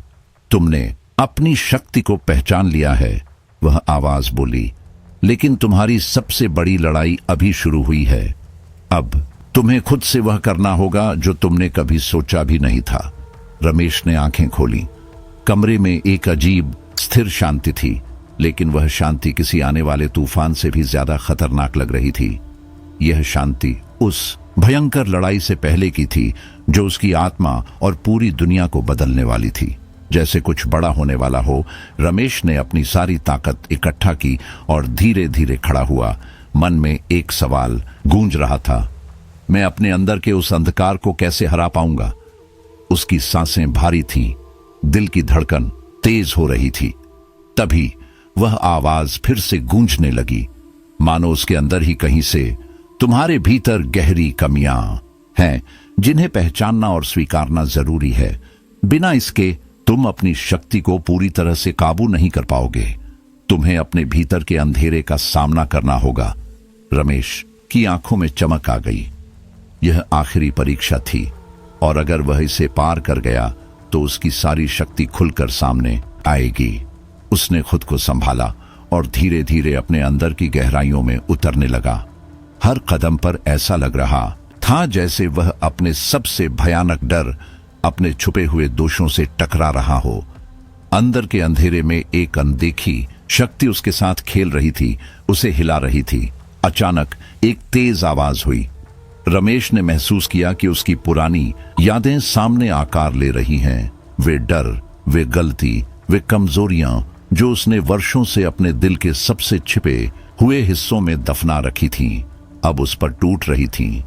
वह खुद से छुपी हुई इन यादों के सामने खड़ा था, घिरा हुआ उन अतीत के साए में। क्या तुम इन्हें संभाल पाओगे? वह आवाज फिर से गूंज उठी। क्या तुम अपने भीतर के डर का सामना कर सकते हो? रमेश ने गहरी सांस ली, अपनी आंखें बंद कर लीं। अब वह समझ चुका था कि यह लड़ाई केवल शरीर की ताकत की नहीं, बल्कि दिमाग और आत्मा की भी थी। उसने अपनी पूरी ऊर्जा को इकट्ठा किया और अपने डर को गले लगा लिया। डर उसका दुश्मन नहीं था, वह अब उसका साथी था, उसकी शक्ति बन गया था। अचानक उसके सामने के सारे डर और कमियां धुआं होकर उड़ गईं। अंधकार में अचानक एक नई रोशनी ने जन्म लिया। रमेश ने अपनी आंखें खोली और देखा कि वह पहले से कहीं ज्यादा बदल चुका था। अब वह सिर्फ एक इंसान नहीं था, वह एक ऐसी ताकत बन चुका था जो किसी भी अंधकार को मिटा सकती थी। लेकिन उसे पता था कि यह सिर्फ शुरुआत थी। दुनिया में फैले अंधकार से लड़ना अभी बाकी था। तुम तैयार हो? वह आवाज फिर से आई। हां, रमेश ने सिर झुकाते हुए कहा, मैं तैयार हूं। अब मैं समझ चुका हूं कि मेरी असली लड़ाई क्या है। मुझे इस शक्ति का सही उपयोग करना होगा। कमरे में हल्की रोशनी फैल गई। रमेश ने महसूस किया कि वह अब किसी दूसरी दुनिया में है। चारों तरफ वही था, लेकिन कुछ अलग। यह उसकी अपनी दुनिया थी, पर एक नई, जहां उसे अपनी शक्ति को पूरी तरह से नियंत्रित करना था। तुमने अपने भीतर के अंधकार को हराया है, आवाज ने कहा। अब तुम्हें बाहर की दुनिया के अंधकार से भी लड़ना होगा। रमेश ने धीरे धीरे कदम बढ़ाए। हर कदम के साथ उसका मन और मजबूत होता जा रहा था। अब वह अकेला नहीं था, बल्कि पूरी दुनिया के अंधेरे के खिलाफ खड़ा था। उसके भीतर की ताकत उसे हर खतरे से लड़ने की हिम्मत दे रही थी। उसके मन में एक सवाल बार बार गूंज रहा था, क्या यह शक्ति उसकी दुनिया को बचा पाएगी? फिर आवाज फिर से गूंजी, तुम्हारे पास जो शक्ति आई है वह केवल तुम्हारे लिए नहीं है, इसे पूरी दुनिया तक फैलाना होगा। हर जीव इस शक्ति से लाभ उठा सकता है, लेकिन इसके लिए साहस और सही दिशा की जरूरत होगी। रमेश ने सिर झुकाया, गहरी सांस ली और अपने आप को इस नए मिशन के लिए तैयार किया। उसे पता था कि अब उसे अपने भीतर के अंधकार के साथ साथ बाहर के अंधकार को भी हराना होगा। वह जिस रास्ते पर था वह अनजान था, रहस्यों से भरा। एक रहस्यमय जंगल में पहुंचा, जहां पेड़ पौधे अनियंत्रित रूप से बढ़े थे। हवा में अजीब सी गूंज थी और आसपास का सन्नाटा खौफनाक लग रहा था, जैसे किसी अदृश्य ताकत ने उसका पीछा करना शुरू कर दिया हो। तुम अकेले नहीं हो, वह आवाज फिर गूंजी। यह जंगल तुम्हारा इंतजार कर रहा है। यहां तुम्हें अपने अंदर के अंधकार से जूझना होगा। रमेश ने अपनी आंखें बंद कर लीं, अपनी पूरी शक्ति महसूस की। उसकी आत्मा अब इस पूरी दुनिया से जुड़ी थी और उसे वह रास्ता मिल गया था जहां उसे जाना था। वह जानता था कि यह जंगल उसकी सबसे बड़ी परीक्षा होने वाली थी। तभी एक तेज हवा चली और जंगल की खामोशी टूट गई। पेड़ों की शाखाओं से अजीब सी आवाजें आने लगीं, जानवरों की नहीं बल्कि चीखों की, जो जंगल की गहराइयों से उठ रही थी। रमेश का दिल जोर से धड़कने लगा। क्या तुम्हें डर नहीं लगता? आवाज ने पूछा। रमेश ने आंखें खोली, हल्की मुस्कान के साथ बोला, डर तो सिर्फ वे लोग महसूस करते हैं जो खुद से लड़ने से डरते हैं। रमेश अपने भीतर उभरती शक्ति को समझने की कोशिश कर रहा था।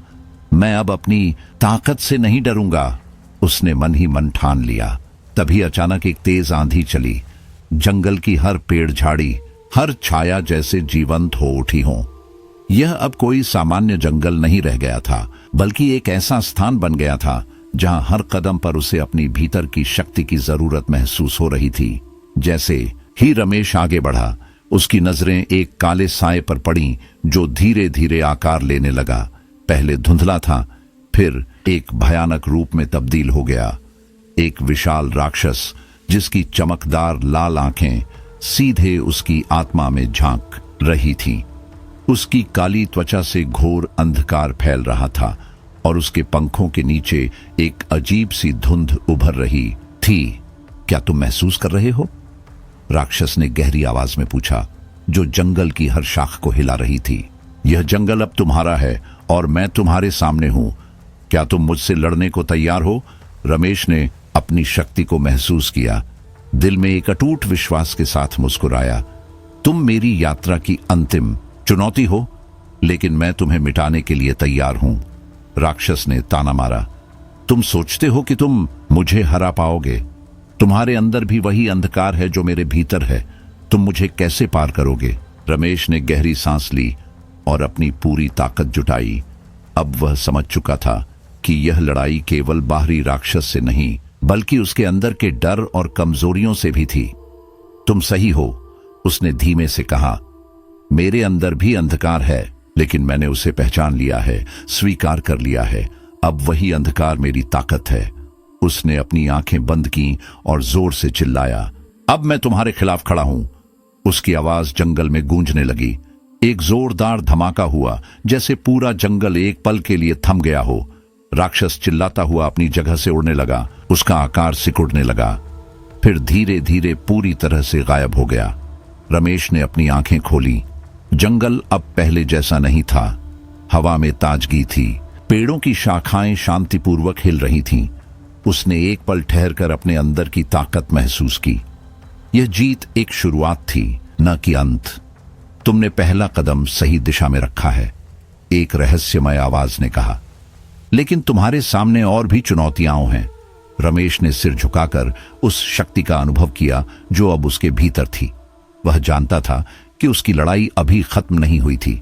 वह दुनिया के अंधकार को मिटाने के लिए तैयार था। फिर अचानक उसकी नजर एक रहस्यमय दरवाजे पर पड़ी जो किसी दूसरी दुनिया का प्रवेश द्वार था। वह कदम बढ़ाकर उस दरवाजे को खोलता है और एक ठंडी हवा का झोंका उसे अंदर खींचता है। वह एक ऐसे आयाम में पहुंचा जहां सिर्फ अंधकार था। तुम क्या चाहते हो? एक कर्कश आवाज चारों ओर गूंजने लगी। मैं चाहता हूं इस अंधकार से मुक्ति और दुनिया में शांति, रमेश ने धीरे से जवाब दिया। क्या तुम इसके लिए तैयार हो? क्या तुम अपने भीतर के अंधकार से लड़ने के लिए तैयार हो? आवाज ने फिर पूछा।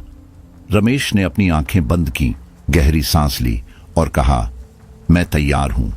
मैं अपने अंदर के अंधकार से भी लड़ने को तैयार हूं। जैसे ही उसने यह कहा, अंधकार की आवाज फीकी पड़ने लगी। अचानक एक तेज रोशनी ने उसे घेर लिया। जब उसने आंखें खोली तो खुद को एक नए रूप में पाया। उसकी आत्मा शुद्ध थी और वह किसी भी अंधकार का सामना करने को तैयार था। रमेश धीरे धीरे दरवाजे की ओर बढ़ा। बाहर निकलते ही उसने देखा कि वह एक नई दुनिया में था, जहां हर ओर उजाला और शांति थी। तुमने सफलतापूर्वक अपनी यात्रा पूरी की। वह आवाज फिर से गूंज उठी। अब तुम उस शक्ति के मालिक हो जो किसी भी अंधकार को मिटा सकती है। रमेश ने गर्व से सिर उठाया। अब उसका मकसद साफ था, न केवल अपनी दुनिया बल्कि पूरी मानवता को अंधकार से बचाना। पर तभी उसकी नजर एक और दरवाजे पर पड़ी जो फिर से एक नई चुनौती की ओर ले जा रहा था। उसने एक बार पीछे मुड़कर देखा। उसकी आंखों में एक नई चमक थी। वह जानता था कि यह सिर्फ शुरुआत है। अब उसे पूरे विश्व में फैले अंधकार से लड़ना था। यह शुरुआत है, रमेश ने खुद से कहा, और मैं इसे खत्म कर दूंगा।